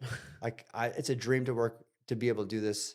It was a dream to work with Naruto, and that was there, but they do a lot of licenses, so that wasn't Yeah, that yeah. difficult. Okay. I understand. Yeah, man. I love Naruto. Yeah. Brother. So now you are in a new moment in your life. You're a dad. I joined you, Uh, Dad Club. yeah, that club. I mean, I have three daughters. Yeah. 12, 7, and 5. Oh, you're like a legend already in the Dad Club. Yeah, I think so, brother. But yeah, man, I was 20 when my oldest daughter born, Madison. Wow. Yeah, I Wow. was fully concentrated in Albuquerque, New Mexico for the developer program from Latin America, and then my baby was like ready to come. So Wow. I fly to California because my daughter born there. Yeah, man, I spent 1 week with my wife and with Madison, and then I went back to Albuquerque for keep my training. Yeah. But yeah, man, you have a new. I don't know the specific word in English, but yeah, it's a new season in your New life. chapter. Yeah. New New chapter, yeah. chapter. That's the Yeah. word. I had the really is. opportunity to meet your wife, super kind Yeah. person. Yeah. So, man, She loves your wife. by the uh, way. Like I think they really bonded. Like yeah, that was crazy because Shirley sometimes is a little bit like introvert, like Yeah. but she connect very well. It's super cool. But man, how is this new chapter of your life right now? It's interesting watching the development Okay. of like how this little guy has changes so much in every week. Yes. And I've never experienced that, you know, because like when you see other people's kids, you don't like, oh, it's cute, but you don't really like see micro details. Yes. And they have stranger danger and like, oh, no, you know, like I'd never been around a kid like this so much, you know. Yeah. So in the beginning, the first 6 months, it was like it's like an aloof period of time. Like it's just kind of like, you know, so it's like I'm like obsessed with them, but I don't have like the reaction.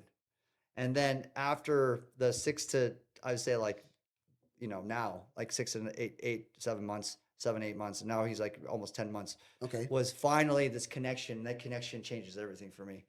Like the connections, like now it's like from last week to this week, you know, his connection of him like getting closer and like putting his head on my head. Yeah. I'm like, it like melts your heart, you know. I know.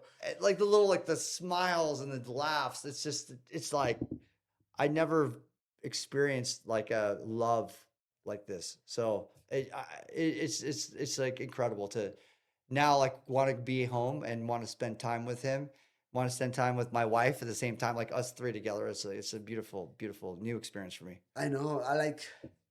I know, man. Like I remember myself like a very family guy. Like, um, I love to be in the gym. It's a dream come true. Be a professional fighter and like be a former champ and whatever you could mention.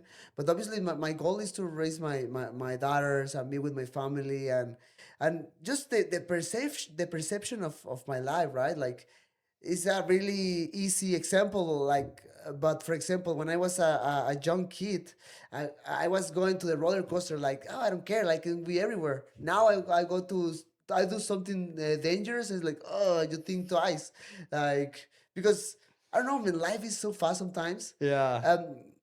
and I think it's gonna be my last question to you brother like how is it's been like the perception of your life changed with this new chapter. So I'm not there yet, but at Okay. the same time, I think because of my injuries it has already kind of halted me to do certain things. Okay. So one of my favorite things to do, another passion Okay. of mine, especially in the summer, Europe is like summer touring in Europe is amazing. Okay. Because a lot of the cities that we tour, they're coastal. So Hmm. we're like, I always try to get in early, and I always try to find a friend with a boat or find a way to get out in the sea. Okay. Sometimes I would even go up on Instagram story, be like, anyone that has a boat in Mallorca, like we're here, like we'd love to join you. And the family would be like, come over to our Come boat. on, for sure. Yeah, and then we jump on, and then what I would do is look for cliffs to jump. That was Okay. my favorite thing. Like, this rock, you can climb up here on this rock. Like, I love Yeah. rock climbing. Get to this point, I have a whole like system like that's safe. You know, you get a rock, get tape measure, you swim around the depth, make sure it's deep. Okay, now we're gonna hit 15 meters, 20 meters. Sometimes I was going to 22, 23 meters high. I mean, that's really high. But I would love this kind of stuff. Okay. But after like my sciatica and stuff like that, I'm like, I shouldn't really push myself.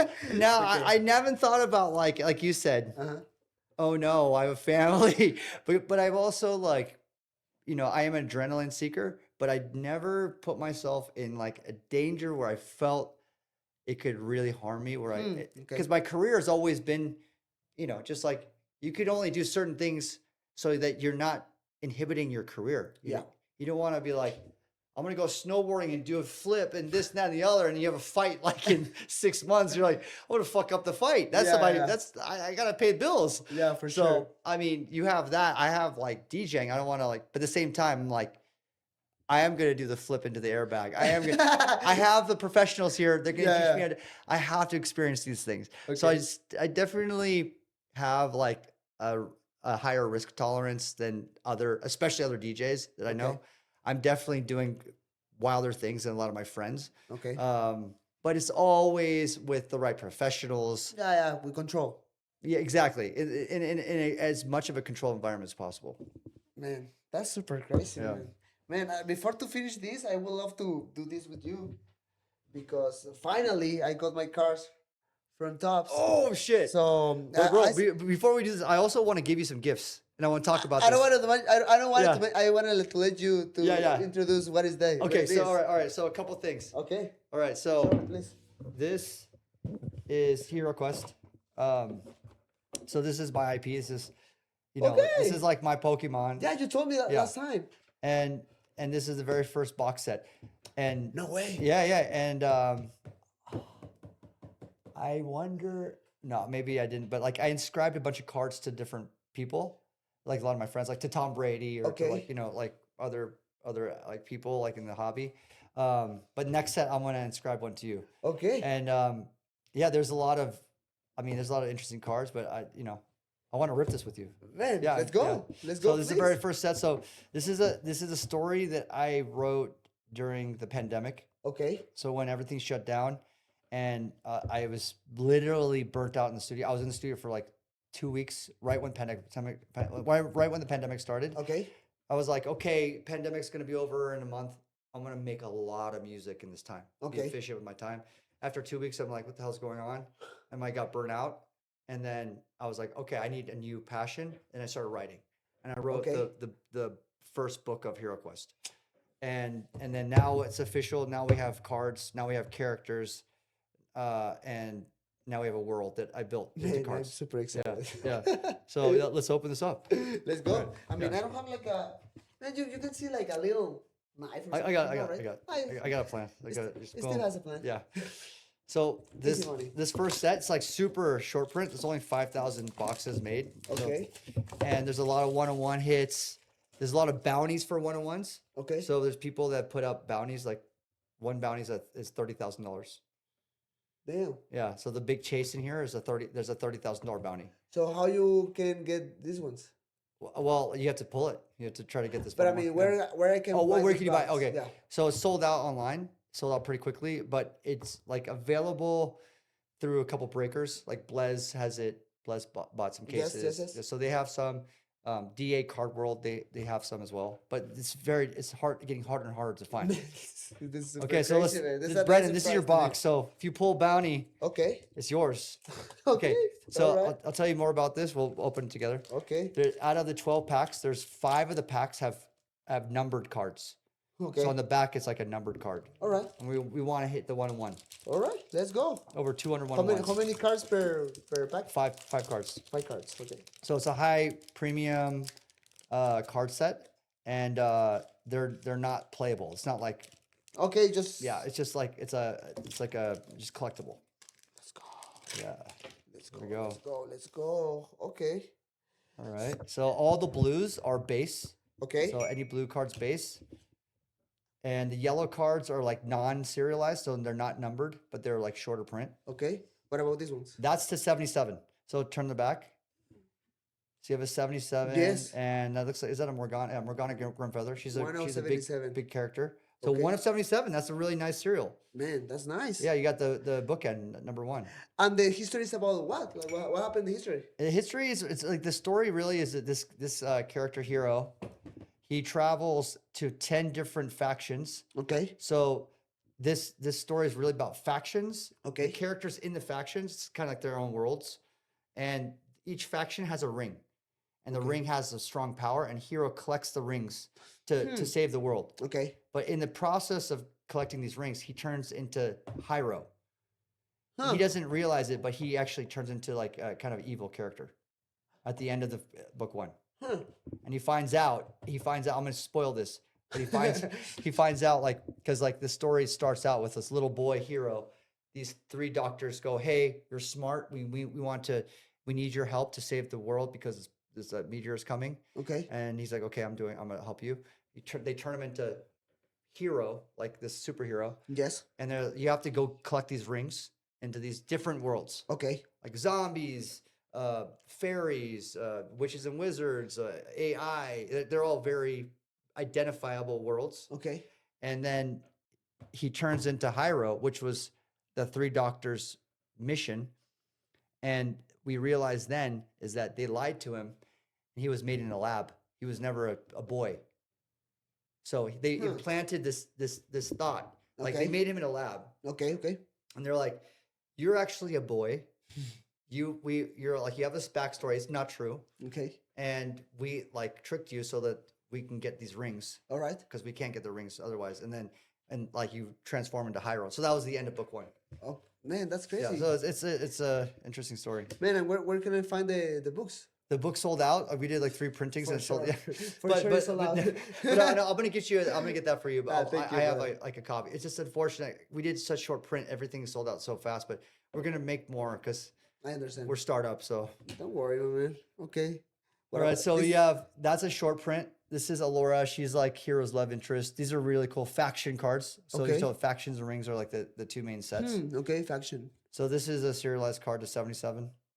So this is your second serialized hit. So you can put that in the pile Okay. over there. Let me put this one right here. Put that together. So you should have 5 serialized cards. And I would love to have another camera here. Please. We're getting some hits, guys. Yeah. Okay. So all the blue cards are the base cards. Okay, these ones some base Yeah. cards. Okay. This is a big character in the story for the second book, which is not out yet. But- Okay. Okay. Oh my God! You have this man. mustard green, or this like kind of like this green to 5. This is so it goes 77, So that one is 50, 25, 10, 5, and 101. Okay. So you have a card to 5. Oh man. Okay, we'll We have the do camera this. here? We're gonna do this last, okay? Okay. We'll sweat it last. So that's big. That's big, Brandon. Let's go. I'm excited, man. Man, the design is super cool, man. Yeah, Congrats for thank that, you. man. Thank you. Super nice. Hot pink are these are like the shortest print, Okay. non-numbered. No number. So like that's Okay. yeah. So this is special. Yeah. So there's pink, Put it right here. pink, green, and yellow. Pink is the shortest number. Yeah. Okay. I also got something big for you here. Oh my God, that's purple to 10.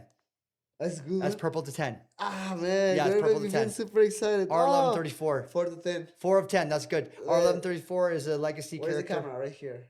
Nice, to 10. Let's go. You got a 5 and a 10. That's crazy in one box, man. You're spoiling me, man. And Brandon, this pack, you got a case hit. So like out of 10 boxes, they come in a case. There's 500 case hits out of 5,000 boxes. And so out of the 10 boxes, you got a case hit. You could tell right here. See, it's fat. It's fat right here. Yes. So like this is a case hit. So this could be a big bounty. So there's bounties for up to $5,000 that people, I inscribe to like a friend. Okay. And they're like, I want the card. I want to pay someone, whoever gets it, this amount of money.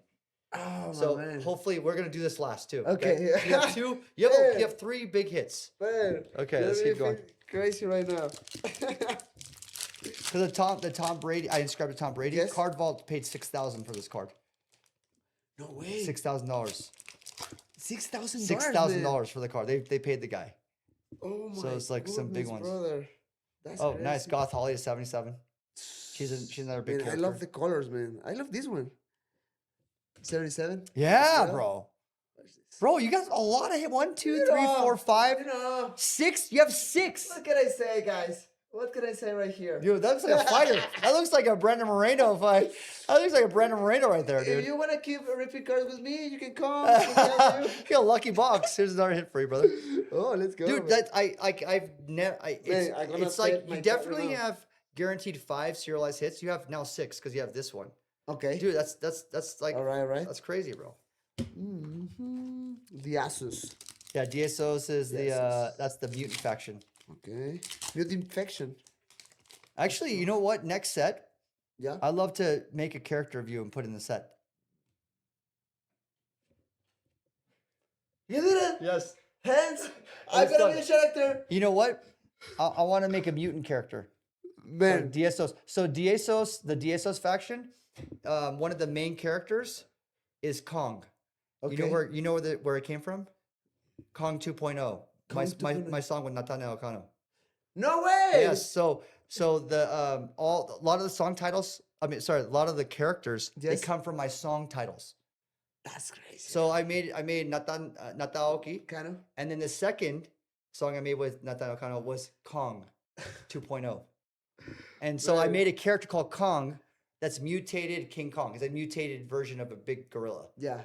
So it's kind of perfect that in the second set there will be a Brandon Moreno, He's saying, Brandon Moreno DSOs faction Man. mutant card. man, that made me feel. So you'd be like, I want to create a character be like a mutated, like just super buff, fucking. Yeah, I mean, Yeah. all the muscles right here. Yeah. All the muscles right here. Oh Okay. my goodness. All right, done. Tonight is about getting fun. Let's go. Ah. Man. Fun guy. Nice. one? Oh, wait, hold on. What That's about the this one? 77 too. Really? What the fuck? I'm telling you guys. Dude, I've never seen this many hits in one box. Steve, I'm telling you, brother. Bro, I'm telling you right now, I've never seen this before. Man. I love This the is co- a- this I is a love God the- box. I love the colors, guys. Literally, this is a god box. I'm not kidding. Brother, like, That's the that's a Protea faction. That's all amphibians. So like all Okay. like animals that live in or characters live in the ocean and the man, earth. that's super. Oh, it's another one, right? Yeah, yeah. The same one? Masa is a big character. Okay. Masa is like a little amphibian, kind of like a Grogu looking character. Okay, I have my last one right here. Okay, here we go. Man, And then we have 2 hits right here. We're gonna wait for the end. Okay, it's the last one. The God box. Let's go. God box. Bam. What about this color? That's green. That's non-serialized. So Okay. like that's like the middle, pink, green, It's and yellow. Nice. It's yellow. Yeah, that's nice. Boom. Astral's faction. That's the alien faction. Mm, Love it's Brains is nice. the AI faction. OIO. Love brains. Yeah, It's crazy, man. yeah. Man, I'm ready for the. Okay, here we go. So first, we're gonna do the lime green. Now I'm gonna just mention a couple of things. So Okay. the 101 hero was pulled. Someone Okay. bought it in a whatnot pack. Like they bought a pack for like $20. Okay. They pulled the 101 hero. There's 2 main hero cards, and he got 10,000. He spent $20 and he made 10,000. Ah, man. So like it's like so the lime green. Let's say this is a hero card. Okay, I'll just give you Okay. an example. So if this is a hero card, I could tell right now, it's a chibi So I have a whole set. They're like chibi characters. Okay. So if this is a hero chibi, I would say that the hero 101 would be like maybe like $4,000. I think someone would pay for this. Okay. In the community of Hero Quest collectors. So if it's to 5, I would put this, if this is a hero, this is like $1,000 card. No way. This is I'm like just understanding Wow. the market. Okay. So hopefully this is a hero. Hero or Hyro. Hyro would probably be like, if hero's 1,000, I'd say this is Hyro would be like $600. But, Okay. but it's to 5. So hopefully it's a big character. Ah, All man. right. Here you go. You do it. The introduction, You do man. it. The, You do it. the introduction is killing me. What is the closest camera? Where is it? This one? Okay. This one's closest, yeah. This one? Let's Okay. go. Let's go, Brandon. Oh my God. So for a hero, Hyro. Oh, Dr. Dina Snow. Dr. D, It's cool. It's cool. She's dope. Look, she's definitely like a waifu. It is She's super definitely waifu nice, style, you know. man. Dr. Adina Snow. Adina Snow. Dr. Adina Snow. Numbered. 5 to 5. Okay, that's pretty cool. Man, It's not an nice. expensive card Okay. value market wise, but it's still cool because it's to 5. She's one of the 3 doctors that brought Hero to Hero Quest. So. Man, that's super nice. I don't care, man. And It's she's super a cool. she's a cute like kawaii like waifu kind of looking super doctor. nice. A little bit closer. Yeah. Okay. Let me try this camera. This one maybe. The back one. Oh, this one. There we go. Yeah. Ah, the angle. It's fine. It's fine. Okay, It's here we fine. go. Don't worry. Last hit.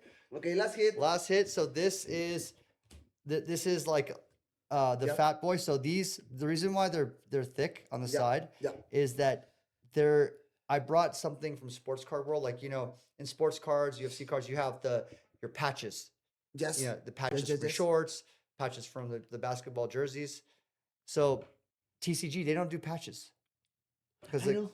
Because the characters, they're fictitious. Yeah, for sure. So we put patches in here. We put Hero or Hyro's patch in here. So if you look So at you the did back, like a patch? For, yeah. For the hero? So this is Hyro's patch. Hyro's cape.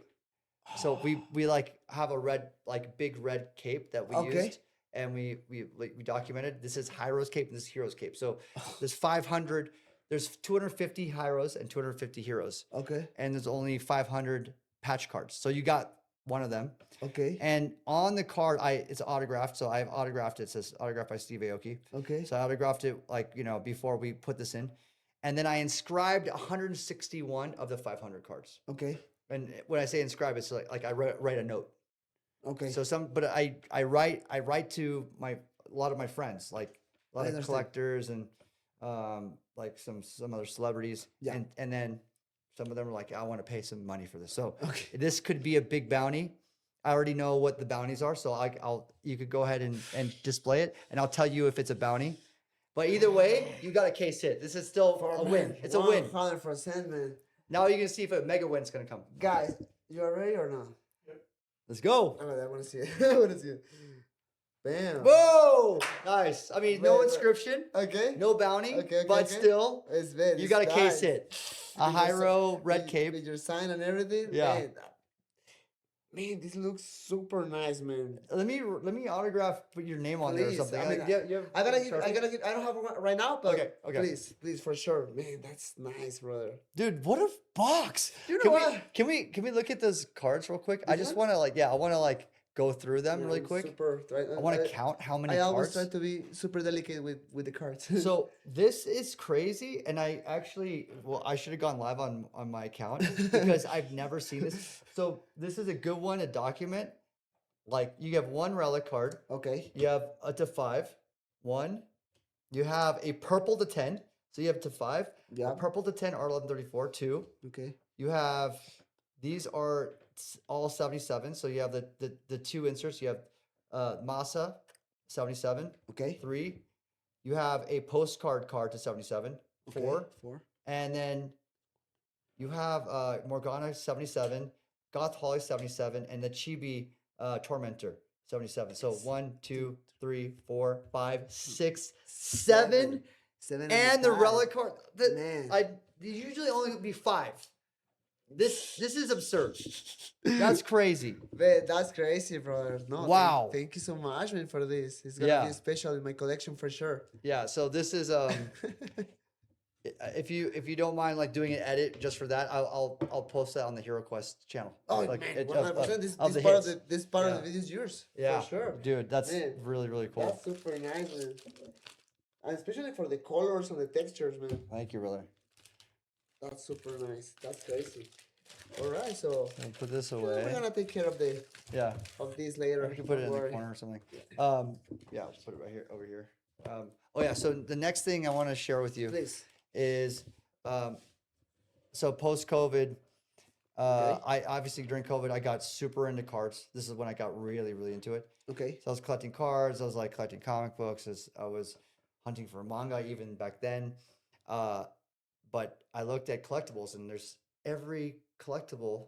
Usually you can grade them. You know, Yeah. cards, Cards, comic books, comic video books. games now, like everything. Yeah. Everything you can grade. But music wasn't being graded. Like Hmm.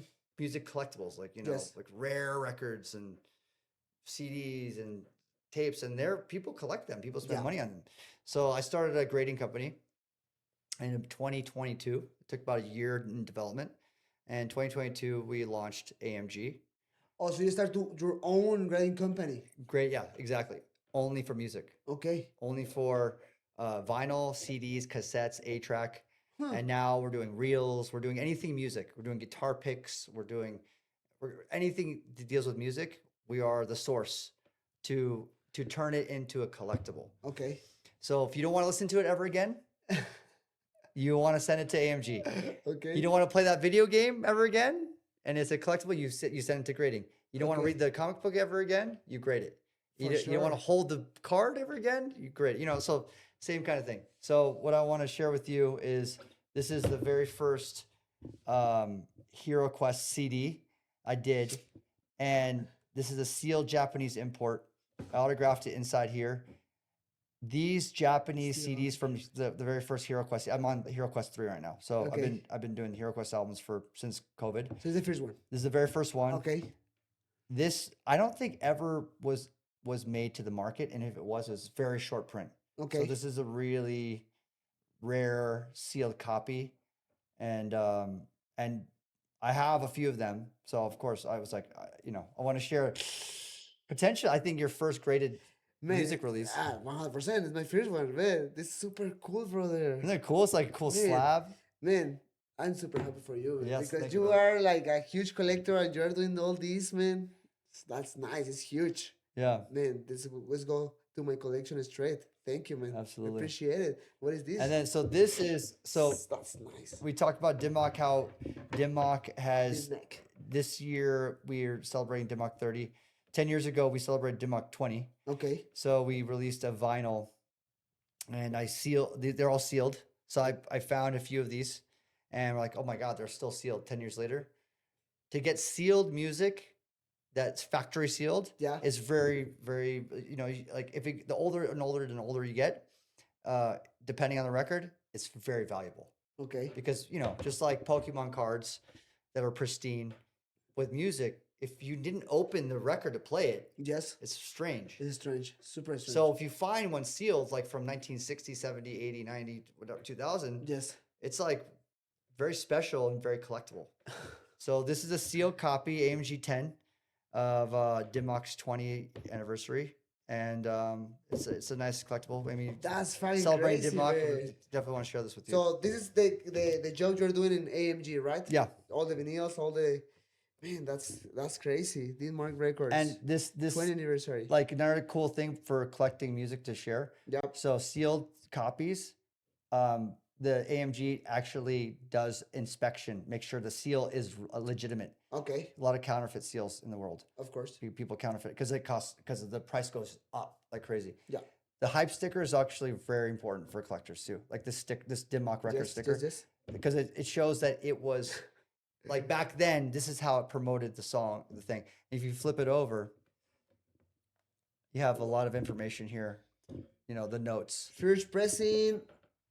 180 gram vinyl, gray vinyl, so it's a Gray. gray marble vinyl. Marble It's like it flips out, die cut, die gatefold. cut gatefold.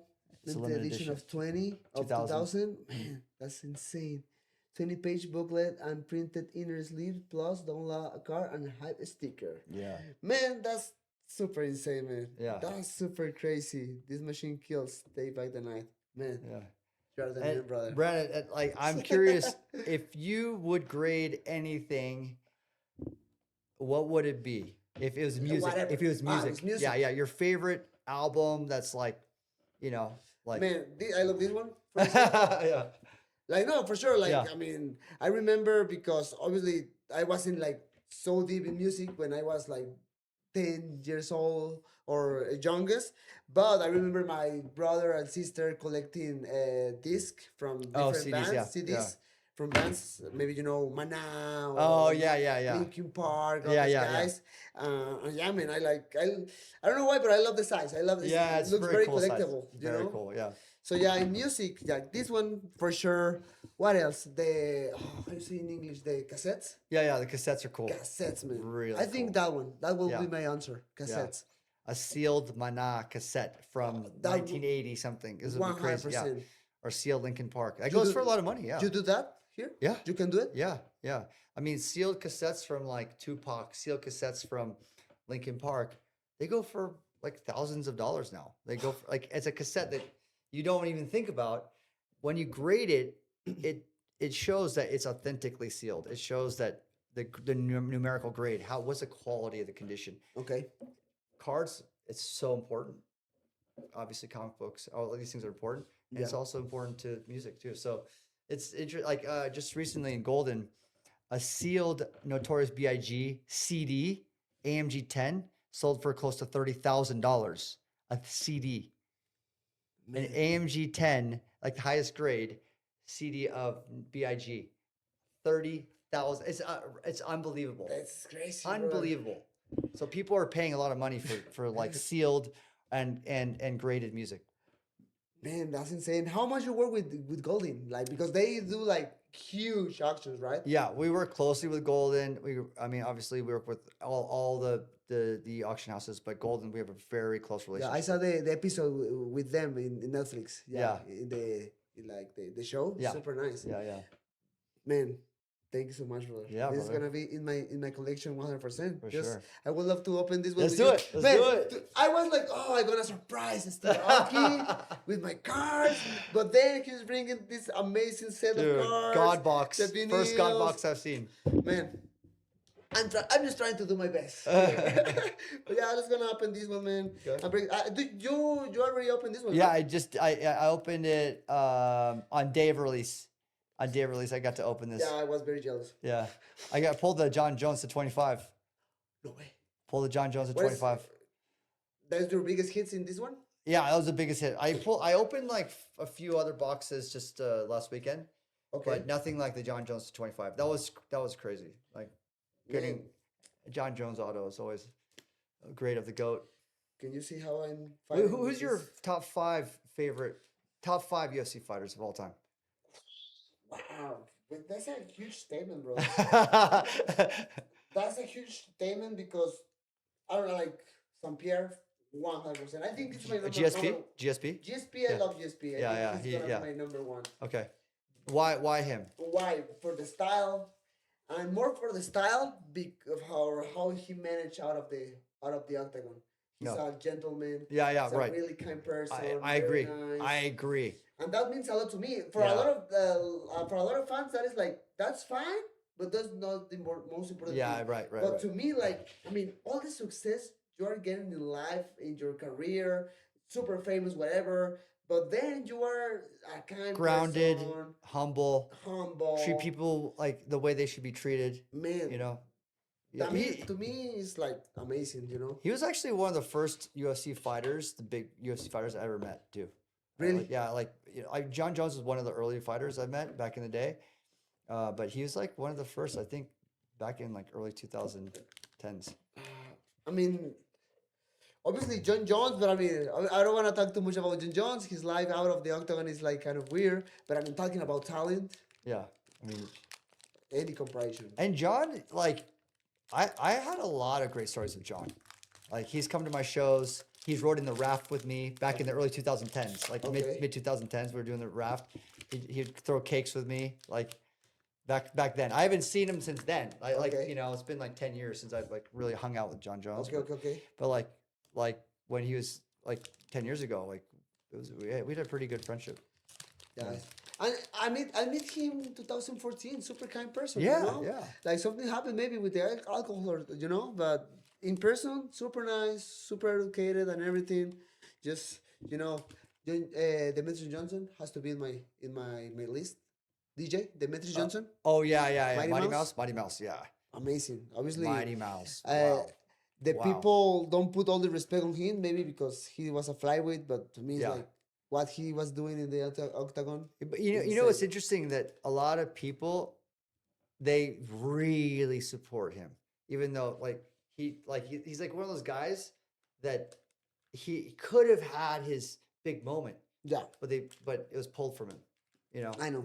if like and I think everyone agrees this. Everyone that talks about Mighty Mouse says the same thing. Okay. He could have had his like big crowning achievement moment, but he didn't have that chance to do that because he like you know it just the rug was pulled from under him for whatever reason. I understand, but yeah, man, this is our top three. The other two, I'll think about it. I don't know, but okay, I'm gonna let the package like this. Okay. So okay, we have one Okay. Kong. Is that Willie? No, it's not Shangwell. It's one Kong. Oh wait. Oh. It's fine. It's fine. I don't judge you. It's If fine. you go like this, it's like Zhang Weili, you know. Like I was like, whoa, the hair. Yeah, for the hair. It and looks like everything. a young Zhang Weili. Actually, yes, I'm agree, man. This is a Rocky card. I think. Okay, Oh, Felipe Lima. He's nice. a good fighter. I actually the rookie class this year, I don't know that many of them. Uh-huh. I love Gautier Ateba. and Teva. He's a Yeah, monster, Gautier. brother. Gautier. I love him. He's like my follow. I'm buying his cards right now. Man, he's like the little Ngannou, man. This is Dude, amazing. the guy looks like unbeatable, man. Yeah. Like Really even like him. even when he won by decision, I think like, man, this is amazing for him. This is just experience because the guy Yeah. has a lot of power. Then he fought again and he got a knockout. Yeah. Man, the But he's guy's- undefeated right now, right? Yes. Yeah. Yes. Okay. Yeah. I'm really following. The him guy is a lot. monster, man. Yeah. Okay. Oh, Arman. Oh. Arman Sarukjan. Dude, Armand is so good with social media. The guy is so good with social media. I was talking with Chito in the last podcast, and I asking him because it's crazy how he after the fight against Islam Makhachev when he has to pull out, then he made the decision. You know what? I'm gonna expose my name. I'm gonna yeah, he grow my social really, media, really did a good job. and he take it like serious. Like he's everywhere now. He's like a streamer. Man, yes, He's like a yes. streamer. I He's mean- he's like a female or male version of Nina. Like I see Nina everywhere. Yeah, I know. I see Armand everywhere. I've seen Armand as like probably the most streamable fighter out of UFC. Like I just see so much of his content. Like he knows how to get himself out there. So. I mean, and to me, it's like, and it's with a lot of different fighters, but I mean, you can see it in videos or competing in RAF, doing wrestling and pushing out the Royal favor of the Yeah, of yeah. the square. But then you talk with him in person, it's super kind, super Yeah, chill. never met him, but I also like him a lot. Yeah, I no, like it's him, yeah. it's a nice person, man. It's the next one. Oh, Steve Aoki. I know him. I know this guy. So this is It's a regular one, right? I don't know him. He's been in the UFC No, for I a fought against while. him. You fought Yeah, against I him? fought against him 2 years ago, 1 year ago, I think. 1 year, right? Yeah, last year. Yeah. Wow, Yeah. how'd it go? Yeah, I won by Yeah. by decision, but Okay. super tough, super disciplined with the distance, really good counters. He's a tough guy. He Nice. fought recently against Tim Elliott. He won. Yeah, Wow. it's a good fighter. On card Okay, autograph? so how many- 3 more cards, I think. Yeah. Okay, so let's go. We have Shang Wei Li. Okay, all right. We all have right. Shang Wei Li Yeah, now. this is like But this one doesn't have a number, like 101. there's actually this isn't numbered. But This this isn't one numbered. is nice. This isn't Oh, numbered. I don't see the number. I don't think they're numbered. I don't think any numbered. Yeah, I'll Mm. check. But this is a cool card. That's a It's cool got like card. these like nice little designs. You know what is the nice thing? Like I'm in the PI. Insomnia insert. I'm in the PI every week. Yeah. I watch the fighters. Hey guys, just please come here and sign And just all my sign all the cards. cards. Yeah. So let me see. These ones, none of them are numbered. Our number, right? No, none of them. None of them. Okay, so You got to get a numbered card. I think this one is gonna be a number. But So this, I think this might be a big insert because it's called Insomnia. Okay. And people like collectors love inserts, like really and good the ones. colors, I love the colors, Yeah. man. To me, the cards about colors, about I textures. mean, like you go like this, they look similar, you know. I Except don't- she's I got don't- her. I don't. belt. She has a big belt in Yeah, this. heavy belt. Okay, it's a welterweight. That's the only thing I saw. Bam is Jack de la Madalena. Okay. 21 to Okay, your first number. 75. My Your first number. 25. Nice. Nice. That's cool. And the last one of this one is Alexander Topuria, 62 of 99. Oh, I was like, wait, Ilya or no? No, it's Alexander. It's his brother. Really? Yeah, he What- has is he good? two fights in UFC already. He's 2-0. Okay, He's so tough. he's starting out strong. Yeah, he starts super strong. I mean, obviously, same coaches, maybe or no? Yeah, I think they're Similar. working in the same Yeah, same fight camp. Mhm. Man, what do you think about Ilya? What do you think I- about I the White like- I House like- out of the politics, out of the, Yeah, the card? Dude, I love Ilya.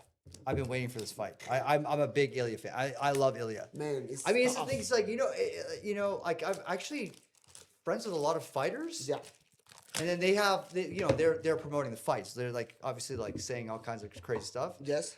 And I'm like, I love both of you guys. Like I can never pick a side. Like it's Brother, hard. You know. Imagine, like, I was talking with about this. I don't remember with who, but man, you're in this position where, for example, like you have Diego Yeah. throwing shit against Jair Rodriguez in an interview, in a press Yeah, conference. You know, yeah. I'm very close to Diego. I'm very close to Jair Rodriguez. Yes, right, And yeah. it's super uncomfortable, bro. Yeah. But it's kind of like you have to sell the fight too. You know, you have Yeah, to like. for sure. But like like I love Patty and I love Ilya. And they always go battle it up. But I'm like I honestly love you both. I love it. I love Ilya.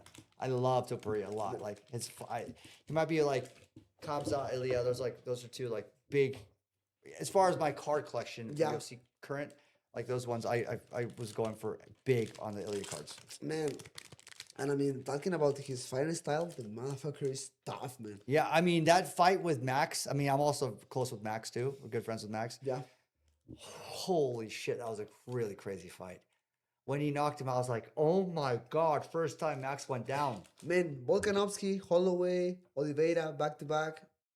When he knocked Max, I was like, oh my god, that was crazy! I can't believe someone knocked I mean, Max out. I didn't think it was possible. I mean, who do that to Max, man? Anybody? Oh my god. That's insane. Still remember that. I'm like, fuck, man. Anything can happen with UFC. Anything can happen, you That's know? the thing, man. Like, yeah, for example, right now, like a lot of people throw shit to box because they say like, no, now it's not interesting anymore. The UFC, but I mean, the thing with the mixed martial arts is they're super excited. The match are super like fair between the fighters. You know, Right. You don't really know who's gonna win. Yeah. And that makes you feel super interesting of the sport. Yeah. Okay, so we're almost over, so I'm Okay, excited. Let's do go. it. Jiri Prohaska. Okay. Prohaska. For sure. Yeah, for Jessica. Yeah. It's not a number one. Nice. I saw the last two cards are the That was an interesting fight he had. this his one is last fight. thick. His last fight. Yeah. Because he was saying like, I feel bad. Like, and then he gets knocked. So I actually see I saw that in the comments. Like, are you sure are you just saying that or like, Like, because he's like, I shouldn't have done that, man. I shouldn't, man, my first thought is like, man, you're a fighter. You have to Yeah. finish, man. Yeah, exactly. I understand. I mean, and I know GD. I've been talking with him before, and nice person, blah blah blah. But at the end, like we're fighters, right? Like He's a great fighter. he's an He's a amazing great fighter. He's I like Yuri too. he's gonna come back for sure. Yeah, I really like Yuri too. Okay, this one is thick, like this one. So, He's got patch. bam. Oh, nice. Leon Barbosa, okay. 41 to 99. That's cool. Like I love these cuts here. Yes. Really I like when you. I mean, well, actually, it's the same thing here. So Yeah. it's basically the same card, Mhm. but it has because it's numbered, it has a different like color here, right? And the little Man, sparkles. Or The sparkles. I Yeah. love the sparkles. A lot of fighters doesn't love like the sparkles, but I like the like a sparkles. hollow. I don't know. You know Barbosa? You follow her? Or? Yeah, I know her. I mean, she's Yeah. at the PI every time. Yeah. Nice, And nice how person. you, Everything. you know about her record or? I think no, he's been winning. I don't remember if she lost the last one, but no, she's been winning. The new rookie class, I'm like when I'm opening, I'm completely I don't know. I know Pico. I know of Gautier. I love Gautier. That's like the one guy. I'm Yeah, watching. but I mean, out of these guys who are like doing amazing things at UFC and they're getting a lot of promotion, like it's hard to follow all Yeah, the yeah, fighters, that's true. because every single time the new fighters is coming, Yeah. the contender series is coming as well. Yeah, yeah, Every So contender so series many now, new names coming in. it's hard. It's hard to follow Yeah. all the names. Oof! It's autograph. Yeah, we gotta go, and it's on card. Amanda Nunes. Yeah, The So- Lioness. So like the difference, obviously, the sticker versus on card. Yeah, I don't know. Eh? Okay, so this is a sticker, Okay. Yes. and on card, like she wrote it on the card. Right to the card. So Yes. that is higher value, always. Okay. And collectors look for this. Really? Yeah. Oh yeah. Collectors always go like, oh, that's sticker auto. So it's like not. That's on card. It's that's different. That's a higher valuation of the card. Okay. Yeah. So like, see, like this is on card. On card. Okay. This is sticker. the sticker. Yeah. This is sticker. The sticker. So like these two are like, if it's a fighter that you love and people collect, those are you always want on card. I mean, she's the god, the goat. She is a goat. Yeah. She's the goat, man. Like, for female fighters, Yeah, for sure. what's your top 5? That has to be the number one, Amanda, for Amanda, sure. yeah. Second one, it's Ronda? gonna be Valentina. Valentina Shevchenko. Oh, yeah, Valentina. yeah. Nice. Yeah. Obviously, maybe you put Ronda. Ronda. Yeah. Chris Because what Cyborg. she's done for the whole women's sport, she's definitely the Connor of the. Cyborg. Oh wow. Cyborg. Cyborg. Yeah. Yeah. Chris Cyborg. Yeah. Tough. Yeah. A tough one. Yeah. But Rosie, I understand, man. That's why It's just for the marketing alone. Like, yeah, I look at her like the female Connor for sure. amazing. That's crazy. Okay, so we have 3 more, I think. Yes, we have 3 more. Bam! This is cheese on card. Okay. Nice. Birma Jandirova, 40 She- to 20 to 75. Nice. Damn. Was her last fight the Dern? Mackenzie Dern, I right? think Oh no, No, she no, fought no. after. The she Dern fought for fight. the title against Mackenzie. She Yeah, lost, and then yeah. she got another one, and she won, I think. Oh, okay. Yeah. I didn't know about her until I saw the Mackenzie Dern highlights. I didn't watch the entire fight, but Amazing I jiu-jitsu. love Mackenzie Dern. She comes in like parties with me and the wife, like, really? at the club. She's so nice. Yeah, super kind. I super really kind like person, Mackenzie. actually. She's so cool. Yeah, but I mean, they have a good fight, but super close fight. But I mean, Mackenzie did an amazing job with the boxing, especially. Yeah. Bam. Vinicius Oliveira, 10 to 12. It's a good number. That's low numbered. Yeah, I think Vinicius, he won the last one because he lost against Mario Bautista, I think. Yeah. Oh, Mario Bautista. Yeah, Is that but rookie? he Is that- fought again. He's like close to fight. I don't remember, but this is a good one. Yeah. I love this one. Yeah, and it's the insomnia insert. But with number, Yeah. Because we have number, Chuck Wayne number Lee. 12. Uh-huh. Right. it's a good one. Yeah, that's nice. Okay. Co-main event. Joe Sang-jo. 54 to 75. Okay. I don't know him. I don't remember. Rookie, so new Rookies. one. Okay. Joo Sun-yeol. That's nice. Yeah. And the last card. Brother, thank you so much to be here with us. Yeah, man. of course, man. This is great. Bam! We have Pachi. He's nice. He's not in the UFC anymore. Oh, okay. Why? So- wait, he got dropped or? So he came from Bellator. Okay. From Bellator, yes. And he was the champion from Bellator Oh. in 135. Then he came with a big name to Did UFC. He fought Leron? No, Murphy? he No, fought no. against he was a 135er, I think. He fought okay. against Mario Bautista. Okay. He lost against him in the debut. And then he fought against Did he a win or- Polish guy, Did he win or lose? 0-2. And then he got caught. That happened with. There was a Bellator fighter that came #1, fought against Leron Murphy, lost. Aaron Right. Pico. Right. Or the Pico? Pico. Did he Laurent cut- Murphy, yes. Yeah, Pico. he lost. He lost. But he- bad he- with that elbow. Oh yeah, right. I remember that. So he came from Bellator, no? Yes, Aaron Pico came And he from was the- like high up. Like he people came with are- a big name. Yeah. Yeah, yeah. They say Isn't that interesting? There's like Bellator is pretty vicious. It's like a good competitor of class of fighters, but Yes. still it doesn't.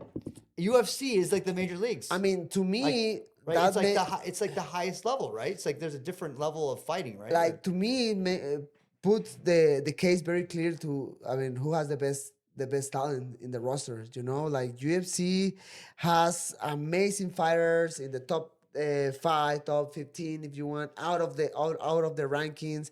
And obviously you have all these fighters, amazing fighters who are coming from Bellator, from other different organizations, but man, the level in UFC It's is insane just now. Like insane, man. they come in there with like this. I mean, also to sell the fight, right? Because Yeah. So you have to be like, well, he's the best from Bellator. Everyone knows Bellator. I don't follow Bellator at all. The fighters at all, or one, Me neither. or one. Yeah. I mean, I follow one's Instagram, so I see the reels. Okay. Those and fights are brutal. And they have really good fights right there. That's what I really mean. good knockouts. Really intense knockouts. I mean, vicious fights. So I'm surprised there's no like crossover, like one champion's coming to UFC. I'm sure it's happened. I just didn't follow it. Like, The last from one championship. Who's? Wow, I don't remember right now. I don't know either. I'm surprised. I'm just surprised because I've heard the Bellator, and I'm curious, like the best from one to come to UFC, how they would handle it. And the last one I remember right now, maybe I'm wrong, and it's another one more recently, but the last one I was Ben Askren. You know Ben Askren? Ben Askren was a 170. The light is it? He was a welterweight. Well, okay, welterweight. Okay. Exactly. He's retired right now. Yeah. But they changed between Ben Askren and Demetrius Johnson. So Demetrius Johnson from the UFC, he went to one. Back in that And era. Ben Askren Yeah. from the one to the UFC. Okay. But Ben Askren, he was tough. Just he went to the UFC and he did it like not really amazing. And there's now Ryzen from Japan. Rising, yeah. Ryzen, And the new pride. And the last one from Rising, Kaya Sakura, Yeah. he was 2-0-0. No, pardon, 0-0. 0-2. Yeah. He lost for the flyweight title, and then he he- lost against Tim Elliott. Yeah, he But lost against Pantoja. Yes, that's Yeah. true. I actually bet on that fight that Pantoja would submit him. And I won. Man. Oh, I won a huge parlay on that. Oh my God. Man, I think that was like kind of obvious, man. Pantoja is serious, man. I mean, I fought against him. He's a really skilled fighter, man. He's super tough. And yeah, Kaya Sakura, he had a really good resume from Rising from Yeah. Japan. But again, I feel like the levels, of the company. So right now he's 0-2 in UFC. Right now, he's 1-2. 1-2. He recently won against okay. Cameron Smuderman. Okay, Yeah, okay. he got a really nice knockout. Brother, we came to the end. All right, man. That's crazy, brother. Man, like I don't have enough words to explain all the grateful I feel for this, man. is Thank fun. you so much. Super fun. The God Box, we did it, guys. Yeah, I can't believe that. We did it. For sure, can't it's gonna believe be that. That's graded for crazy. sure. Yeah. And man, thank you so much for the time, man. Thanks, Brandon. That's fun. Bam. Señores, All right. pórtense bien, coman frutas y verduras. Espero les haya gustado mucho este episodio. Ya se la saben. Darle like, suscribirse, compartir y todas las cositas que vean ahí. Por lo pronto, pues nada. Nos vemos en el próximo episodio. Bye. Thank you, brother. Let's go. That was nice, man. Man, Take this off? Or? it's not hot. Yeah. Yeah. You know what? Like, we don't really need these ones. I know we didn't. I saw that later on. I was like, wait. Sorry.